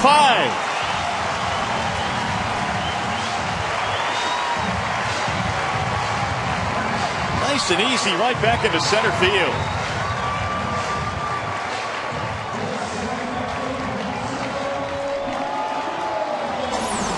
Jacob Auskis had fell in love with his breaking ball, and Avila knew as much. With 2 strikes, just trying to put the ball in play, and found that seam right up the middle for a base hit, and the Tigers are right back in this game. Now the tying run at first base, and Polanco is up there with 2 outs. So the Tigers get 3 RBIs from a pair of pinch hitters, Huff on the ground out and Avila on the 2-run single. Really a good at-bat by the young kid. And he knew that Jacob Auskis would throw a fastball, but only just to show it to him. And therefore, he finally got a breaking ball that he could handle and didn't miss it. Ojima throwing back behind the runner. Avila aggressively off the bag. You don't usually see catchers try to pick off your true base stealers, but what they try to do is catch the guys sleeping, napping, so to speak.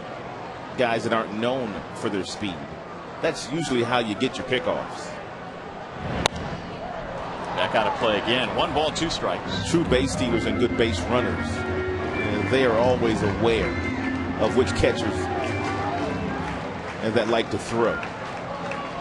We saw one of the best in St. Louis earlier this year, Yadier Molina, who has picked off a lot of guys at first base.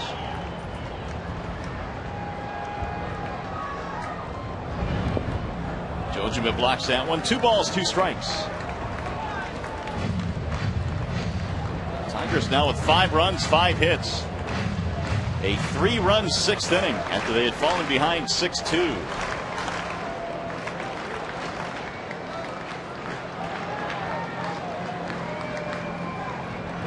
Polanco lines one to short and caught by Josh Wilson. So the rookie comes through again. Alex Avila with a big 2-run hit.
Flying back into this game, they had the bases loaded when the rains came, and they cashed in all 3 of them. 6-5 is our score. We have some defensive changes. Ramon Santiago will take over now at shortstop.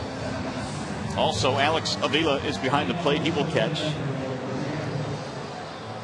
And you've got a new pitcher. It's Zach Miner taking over. Well, it's simple for Zach. Just attack the strike zone at the bottom of the strike zone, get some ground balls, and get your team back in the dugout. Right now, the Tigers have the momentum on their side, and it's very important for Miner that they keep the momentum on their side.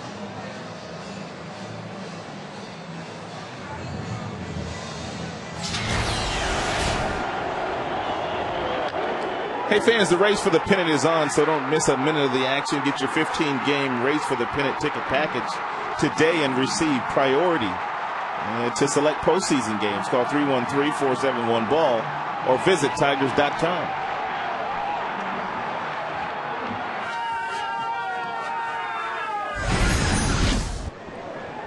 So here comes Seattle in the 7th inning. Nothing like a champagne shower. Wilson, Saunders, and Suzuki. The Tigers are trying to get back to that champagne shower. Back to the World Series for the big prize. Wilson is 0 for 2, strikeout and a ground out.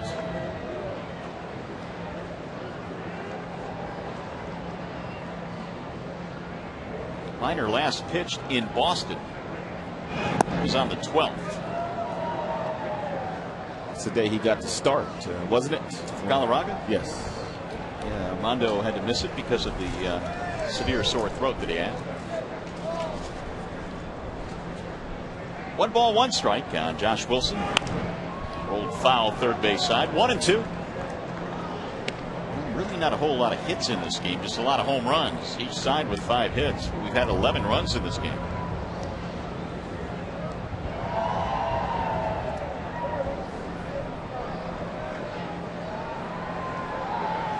All of the hits for Seattle, extra base hits. 4 homers and a double. Avila tries to block that one, and the count evens now 2-2 on Josh Wilson. He'll be followed by Saunders, then Ichiro. 58-minute delay, and you couldn't tell it by the look of the ballpark now. It is absolutely gorgeous out at this point.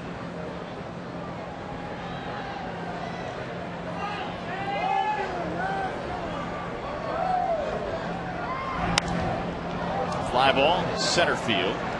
Thomas started back. And he'll get there for the out, 1 gone.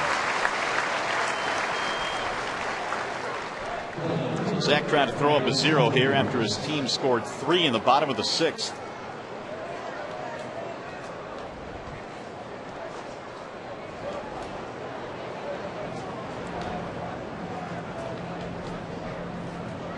Here's Michael Saunders.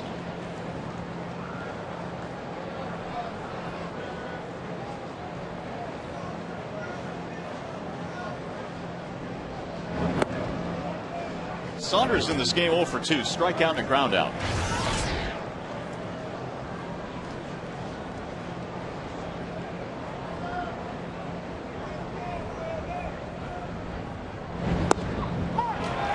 One and one.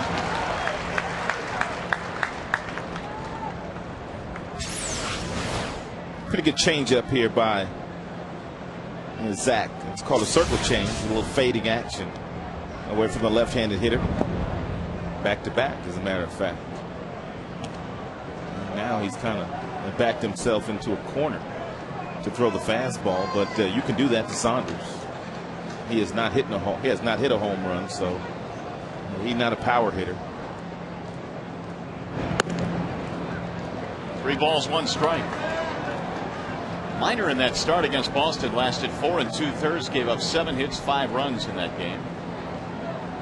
Boston won at 8-2. There's Ichiro lurking. 3-1 pitch. Make it 3-2 on Saunders.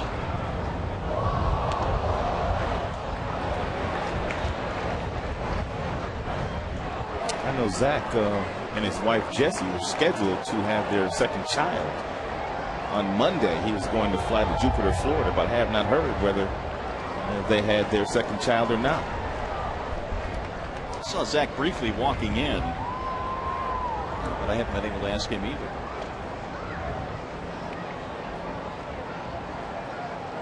Trying to get it done here on 3-2. Saunders fouls it straight back.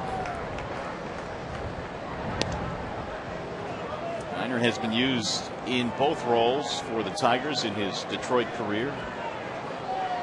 Starting and relieving.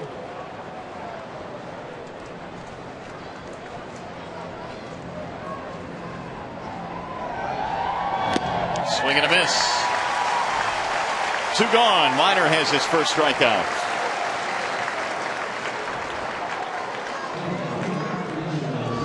Mariners have played a lot of one-run games, and they're smack dab in the middle of another one today. They got great pitching, and their offense doesn't show up all the time. Therefore, they are playing lots of close games, and they've won their fair share of them. Tigers are 19-19 in one-run games. Here comes Ichiro.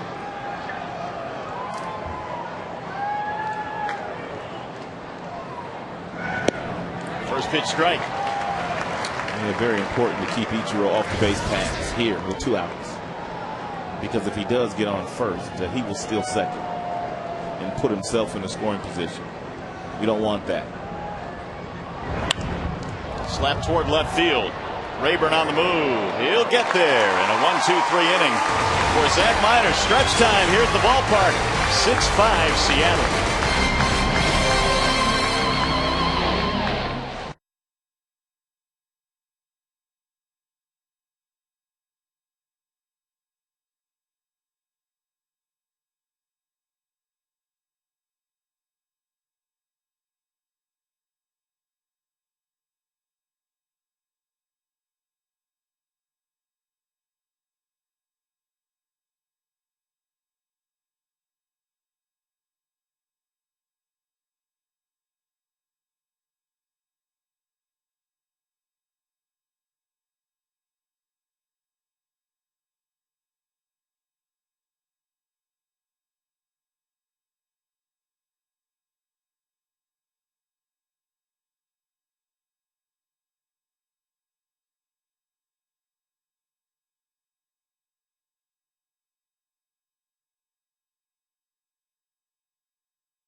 Big, and I mean big, base hit with a couple of runners on, a base open at first against Jakubowskis. We're going to make it our bell tire pitch by pitch.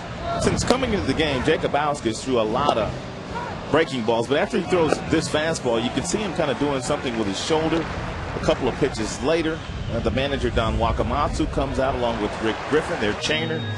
He talks him into staying in the ball game, and then he throws another breaking ball to Avila, and Avila singles sharply up the middle. That's our bell tire pitch by pitch, and lots of curveballs thrown by Jakubowskis.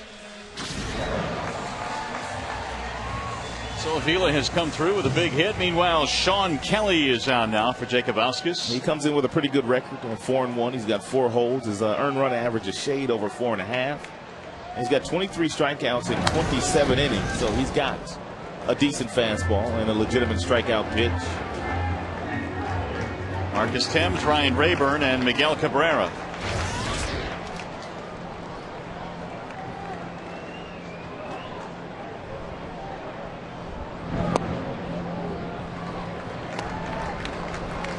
One ball, one strike. Tigers down by a run. Each team with 5 hits. Final game in the series. Each team with a victory. Breaking ball and a wave and a miss. Well located breaking ball away from Marcus. That's pretty much where they've stayed all afternoon, but that is nothing new. Most teams pitch Marcus away. Blown away with a 95-mile-an-hour fastball on the outer edge. Last 2 pitches to Thames, well located. One a breaking ball, and then Kelly threaded the needle with a 2-strike fastball. To bring up Ryan Rayburn. A word that the Baltimore Orioles today have claimed Chris Lambert off the waiver wire from the Tigers. So Lambert, who was recently up with the ball club and then designated for assignment, was then claimed off the waiver wire by the Orioles. So he'll resume his career with Baltimore. 0-1 on Ryan Rayburn. Right back up the middle into center field. Rayburn has another hit. That's his 3rd of the game.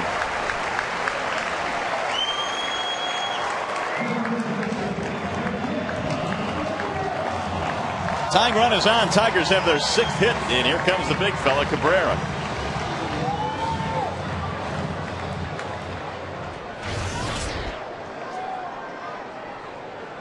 His double started the 3-run rally in the 6th.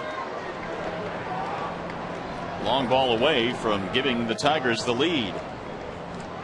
And Cabrera again is 1 home run away from number 200 for his career.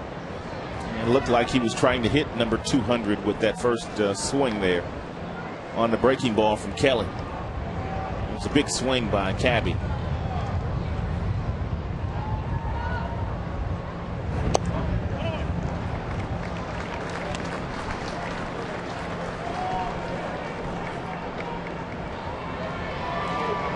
One ball, 1 strike.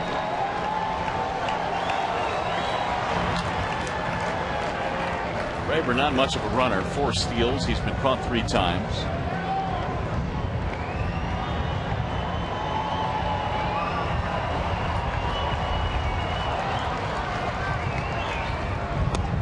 Another big swing by Cabrera. 1-2.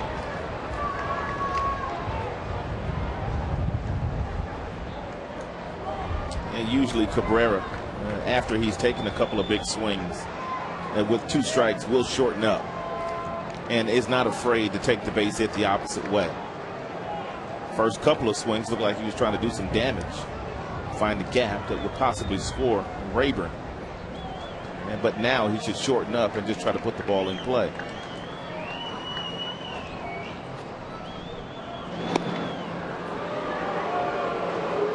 You mentioned that Rayburn does not run a lot, but Don Wakamatsu giving Jojima the throwover sign, and because he knows the breaking ball is in order here to Cabrera, and he just wants to give Rayburn something to think about.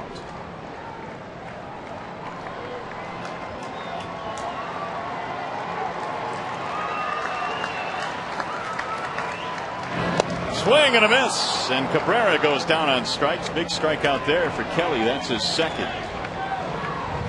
Well, the Seattle Mariners really, for the better part of 3 days here, and I guess this is the way they pitch, they don't give you a whole lot inside. All 4 of the pitches that Cabrera got from Kelly were outside. And that fastball fading and sinking, and he came back with a really nice breaking ball. His 2 strike pitches to Timms and also Cabrera, well located. Ball 1 to Maglio Ordonez, who walked and scored in the 6th.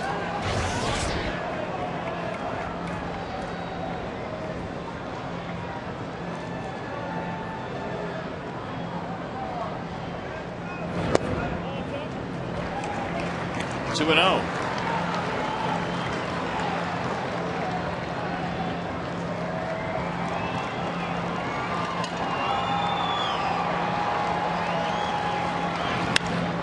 High fly ball center field. Gutierrez cruising over. He's under it.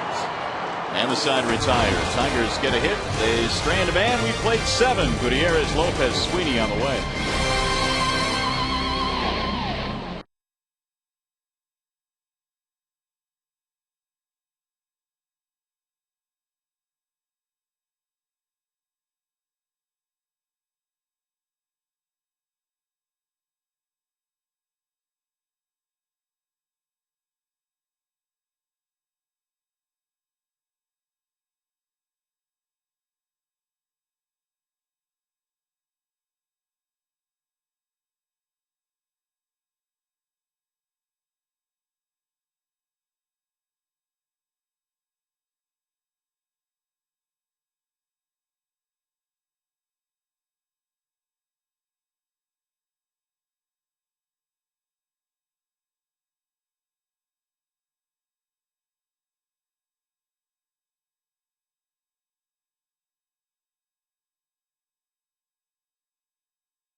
To the top of the 8th inning here at the ballpark on a strange day weather-wise. Sunny, then rainy, then sunny, then rainy, and then sunny again.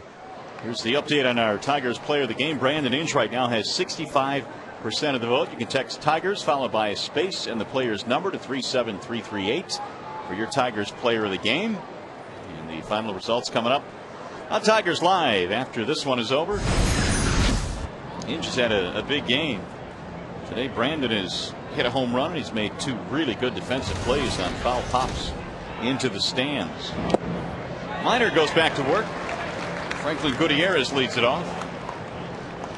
Nice job by Zach back in the 7th. Got him 1, 2, 3.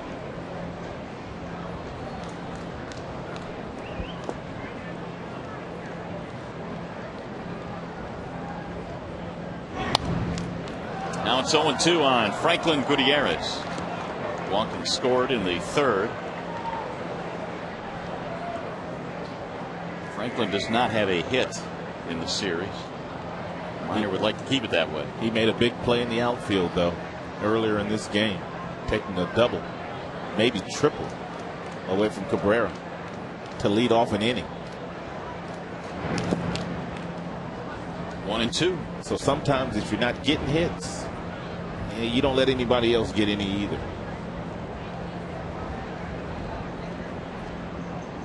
He can play some center field. I've always liked Gutierrez. Just a matter of whether he would be an everyday player or a 4th or 5th outfielder in his offense. It has allowed him to play every day for the Seattle Mariners.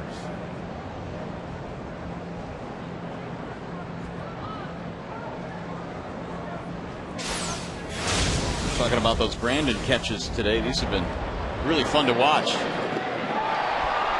That's the first one back in the 2nd inning. He held on to it. Then in the 5th inning.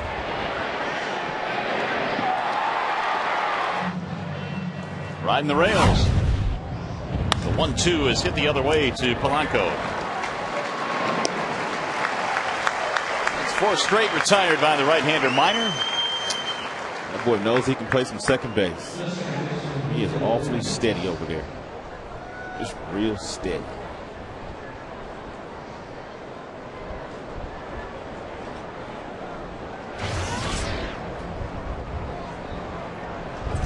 Lopez hit a 2-run homer back in the 3rd.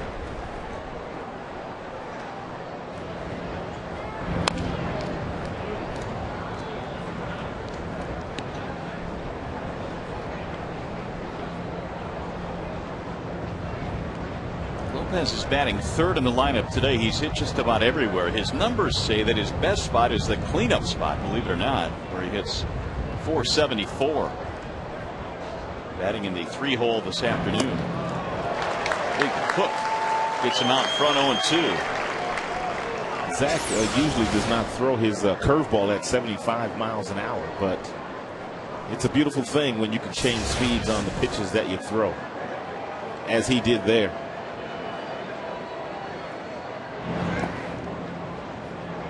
Nice block there by the youngster, Avila, especially with 2 strikes. You get over, you block it, you make sure the ball stays in front of you, just in case you get a check swing or something. It's a good habit to get into with 2 strikes.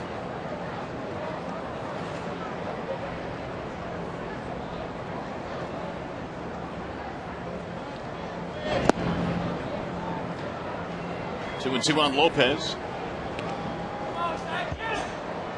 Tigers fell behind 6-2 in this game and then scored 3 in the bottom of the 6th inning to make it 6-5.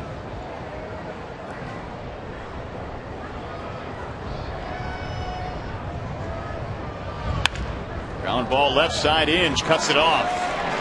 Fires and gets him. Off balance throw. He kind of slung it across the diamond. Well, Inge gets over to the ball, but his knees are bad right now, so he really can't plant and throw and turn the way that he wants to. So he simply grabs and then flips underneath, but he's so accurate with his arm and he has so much arm strength, he's able to get the out. But a healthy Brandon Inge, he kind of stops, he gathers himself, gets his momentum going back toward that bag and throws overhand. So he's had to make some adjustments defensively because the knees are a little crispy right now. Sweeney with 2 outs. There's a strike. But it's nice to have that kind of athleticism and to play that position the way that Brandon plays it. Home run for Sweeney back in the 6th.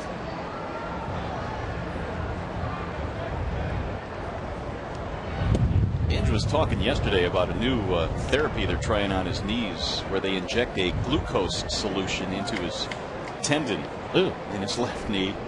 And he was getting rather graphic with the way he was describing it. And we kept asking, well, did it hurt? He goes, it was kind of cool, actually. Wow. Wow. Needles and cool. You are a different person. Didn't seem to bother him at all. 1 ball, 1 strike on Sweeney. High, towering fly ball into center field. Clete Thomas coming in. And how about Zach Miner? 6 up, 6 down in 2 innings of work. Bottom of the 8th coming up.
Sports Detroit is brought to you by Comerica Bank, standing the test of time since 1849.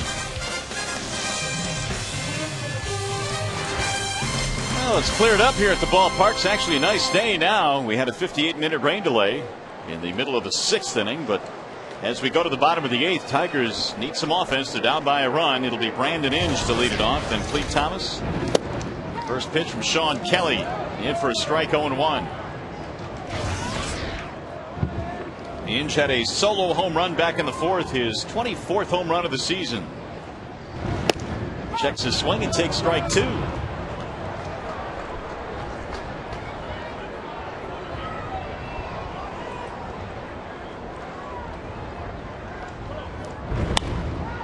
Fly ball, right center field. Gutierrez coming over.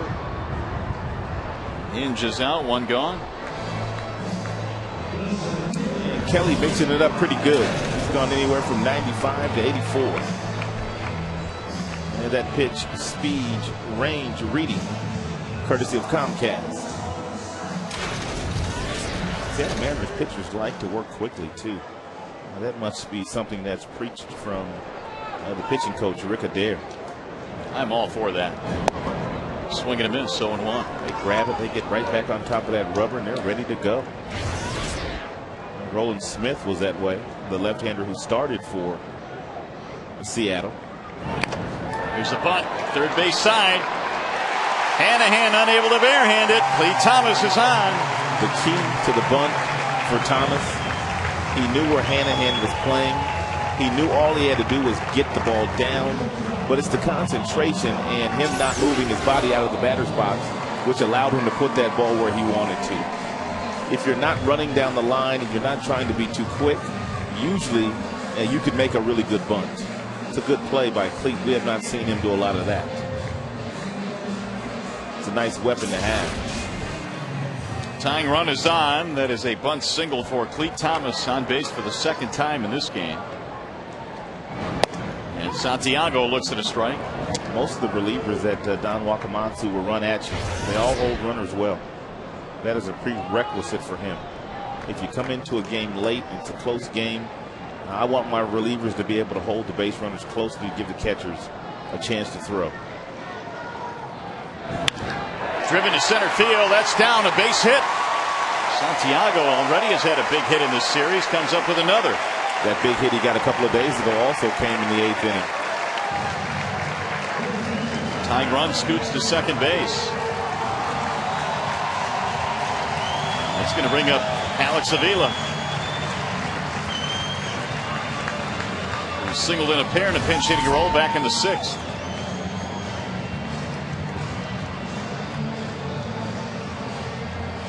It's been a lights out start for Avila, who now has 9 RBIs in 9 games with the Tigers.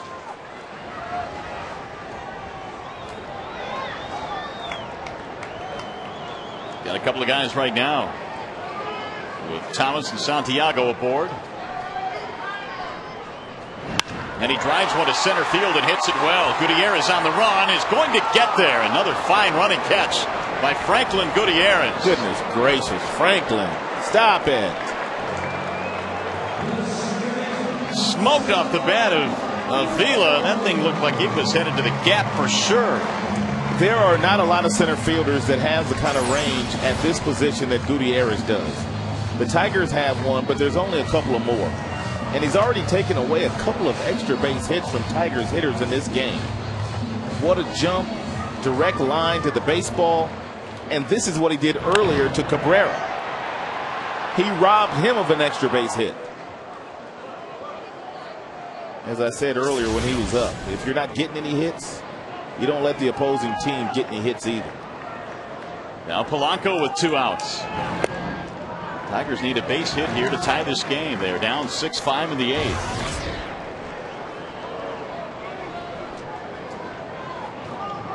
I couldn't think of a better guy to have up right now in this situation with 2 outs, runner on second base. Polanco hitting .309 in his career with runners in scoring position, which is pretty good. He puts the ball in play.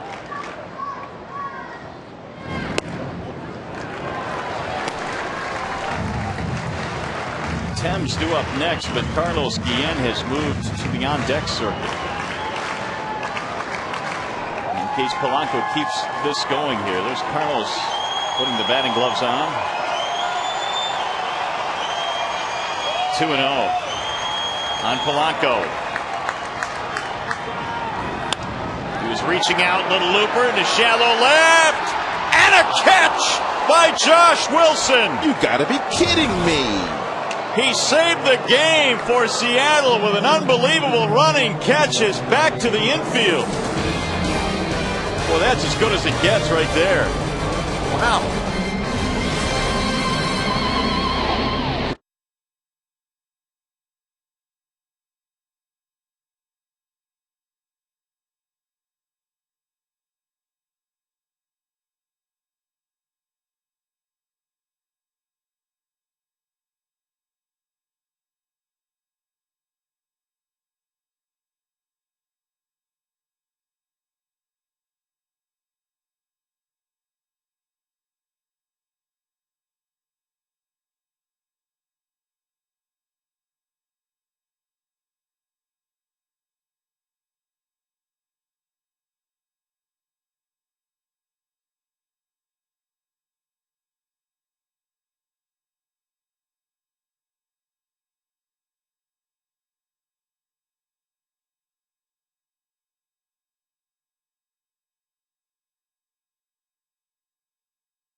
Wilson, the shortstop, saving the day for Seattle, at least for the time being. And now here are the numbers on C.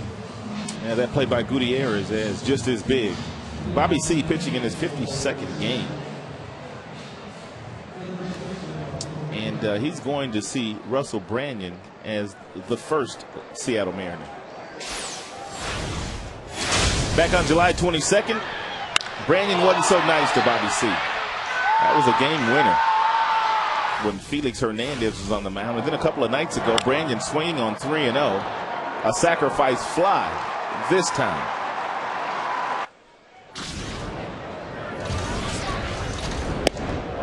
Strike one from C as we play in the ninth inning here, 6-5 in favor of Seattle. And Brandon in this game has already hit one of the furthest balls that I've seen in the 7 years I've been here to right field off of left-handed bat.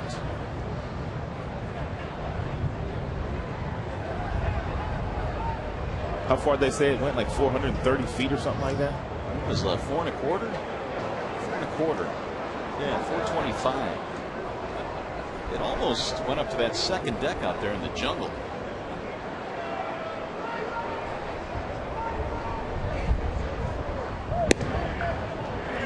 And this much we do know about Brandon. He's not trying to hit any singles. And usually when he's up there, he's looking to trot.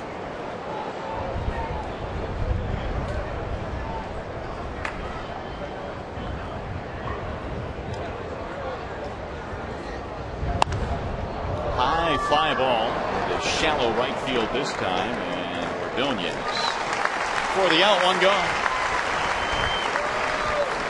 Bobby retires. Branyan Looked like he had something that looked like it was right down the middle of the plate. Brandon was cheating a little bit with his front side, therefore he hit it off the end of the bat. A slow breaking ball from C. Kenji Jojima.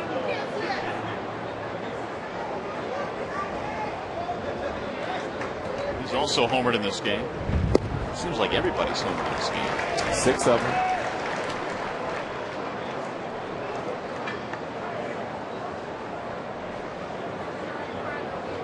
Four for Seattle and 2 home runs for the Tigers. Rolled foul. No balls, 2 strikes.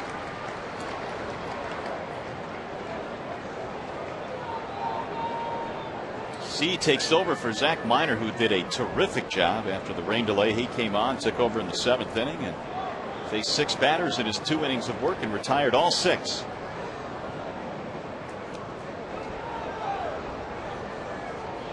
The 0-2.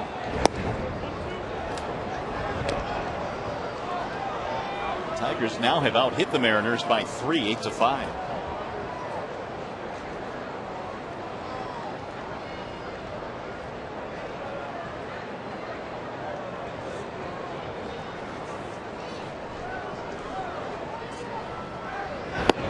Got him, strike 3 in the inside corner. Jojima not a fan of that call as he walks back slowly.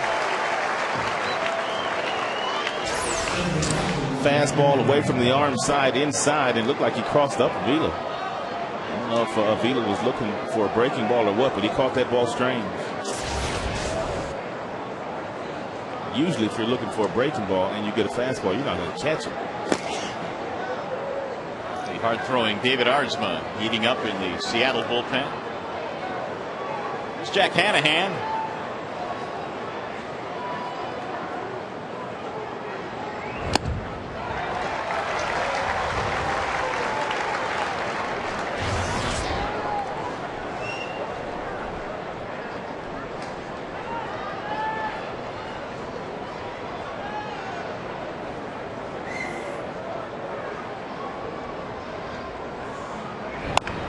Chopper hits slowly toward the shortstop. Charging is Santiago.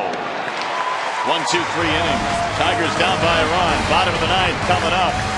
And they're due-ups. Thames, Rayburn, Cabrera.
6-5. It is time now to bring you up to speed with the AT&T Rapid Rewind.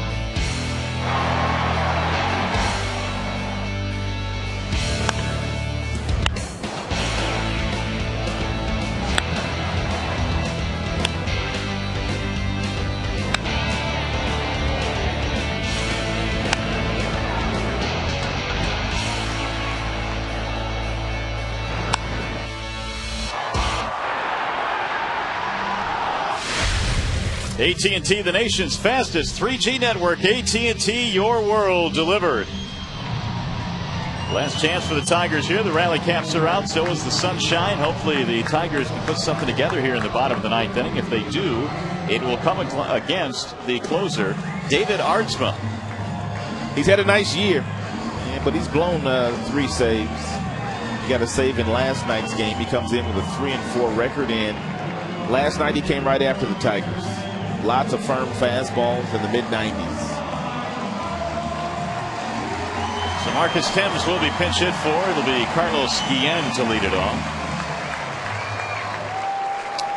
3 saves this season for Aardsma against Detroit, and you can see he ranks in the top 5 in the American League. Mariano Rivera still getting it done, isn't he?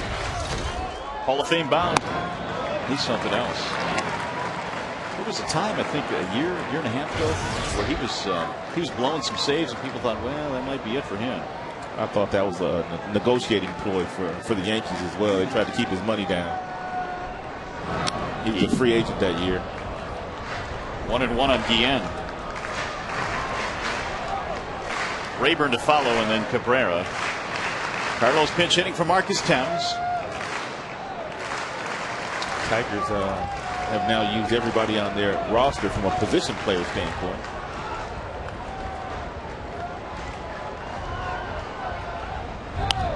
Fouled back out of play. Still have Grandy. Yep, sorry about that. Grandy's available.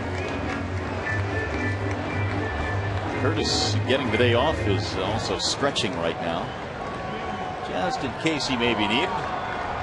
Got the helmet, got the bat.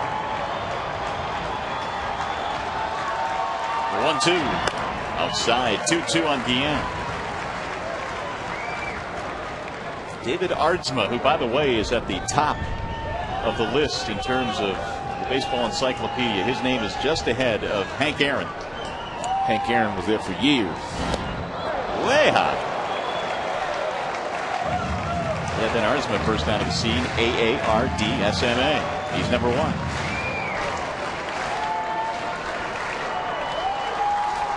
Three and 2 on Guillen.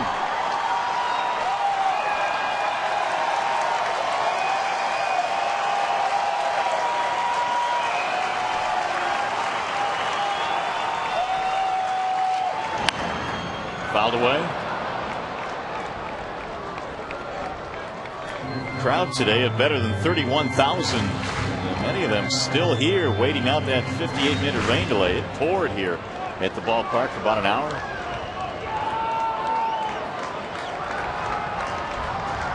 Rayburn waiting on deck. He lost it. Ball 4. Tying run is on.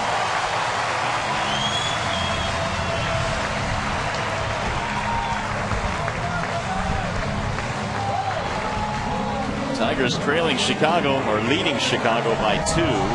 Minnesota trailing by 5.5. You saw Jim Leland right there talking to Rayburn. He told Rayburn what he wanted Rayburn to do. So whatever signs Gene Lamont going through right now mean absolutely nothing for Ryan Rayburn. Big day. 3 hits, including a home run. No sign at bunt, and he pops it up. It's going to blow back. Branyan, Jojima hauls it in, and on 1 pitch, Rayburn is retired. On most days, that ball is at least in their dugout, and Jojima can't get to it, nor would Branyan be able to get to it. But with the wind blowing as aggressively at the top of the stadium back toward the field of play, you knew that was trouble when it went up. So here's Cabrera.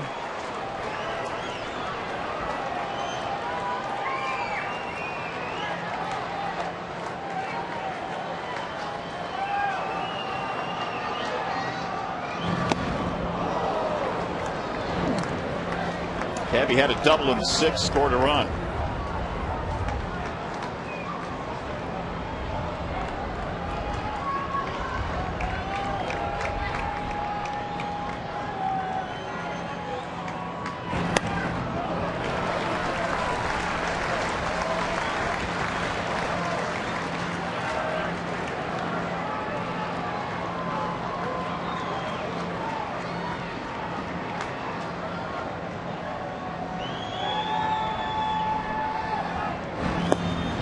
Pickup by Jojima, keeping that tying run at first base. 2-1.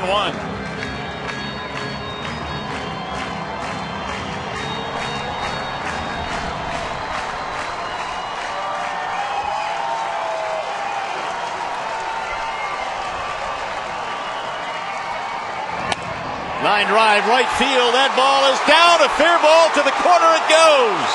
Here comes Guillen to third. They're going to stop him there. It's a double for Miguel Cabrera, and the Tigers now have runners at second and third. I was talking about Cabrera the last time that he was up.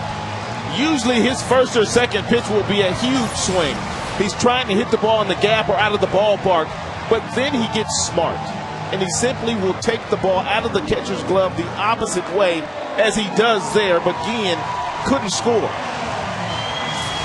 What a hitter Miguel Cabrera is.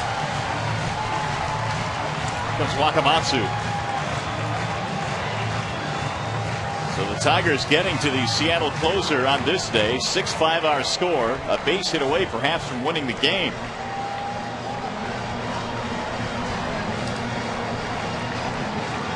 Although the Tigers don't have a whole lot of speed on the bases right now. They have that tying run just 90 feet away. The crowd back into it. It's going to be Maglio Ordonez.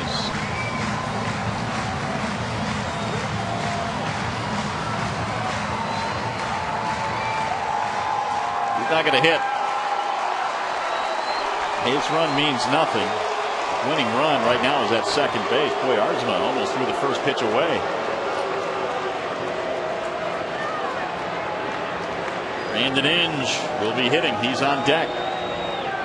Maglio Ordonez is still respected by Don Wakamatsu, even though offensively not having nearly the year that Brandon Inge is having. But it also puts him in a situation where they get a force at any base and possibly a double play to win the game. So there's your intentional walk. They are loaded up with one out. You saw Lloyd McClendon there talking to Clete Thomas, probably giving him the scouting report and a little bit more information on Arzma, should they need Clete.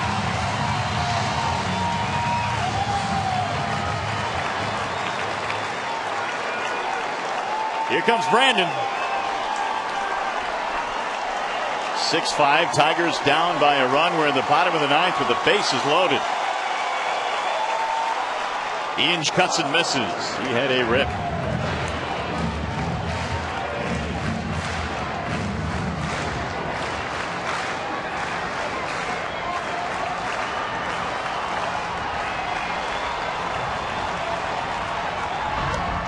Inside, almost hit him and almost tied the game.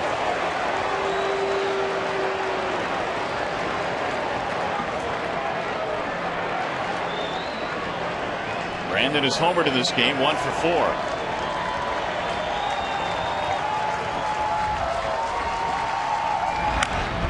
In the air, center field. Here comes Gutierrez. He'll make the catch. Here comes the runner tagging. Here's the throw to the plate. It is not in time. It rolls away from Jojima. Cabrera will go to third. Ordonez to second. And the Tigers have tied the game.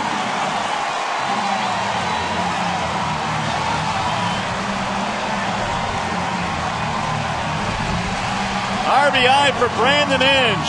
6-6.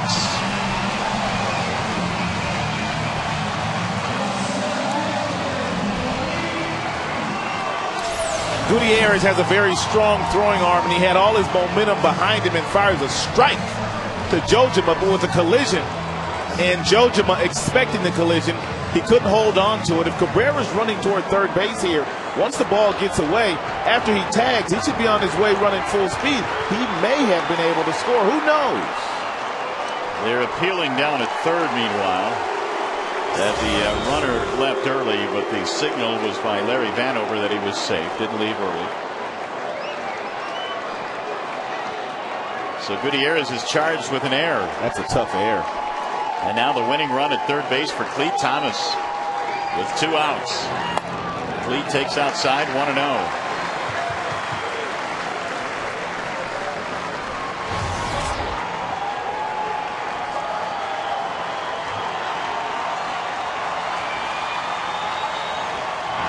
Swing and a miss, and a huge swing there for Cleat. 1-1.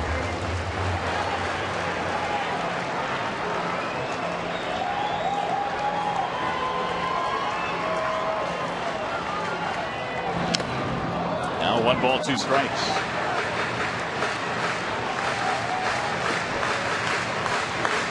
Tigers get to Aardsma here to tie the game. The winning run is Miguel Cabrera at third base.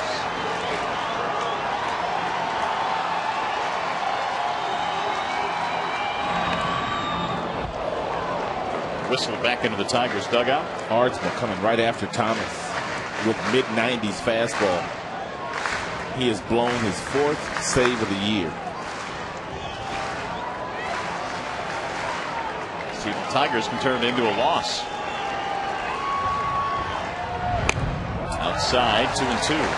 That would make that long flight out to California a lot shorter, that's for sure. And it will be a long one.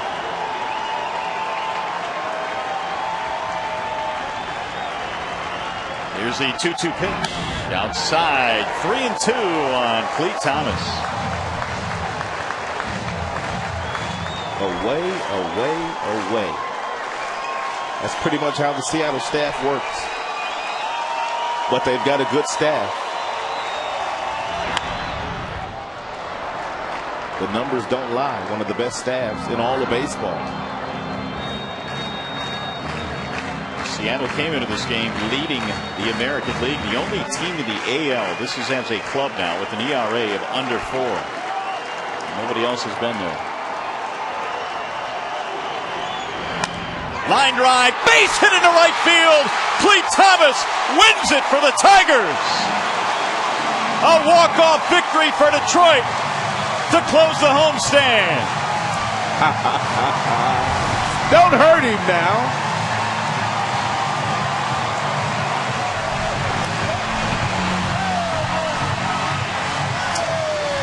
Whatever advice Lloyd McClendon was giving to Cleat Thomas that we took a shot of, it worked.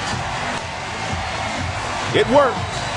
How about Cleat Thomas? He has done this so often this year, falling behind in the count. He ran it 3-2, and he fires a bullet right by Russell Branyan. And Thomas has had that feeling before.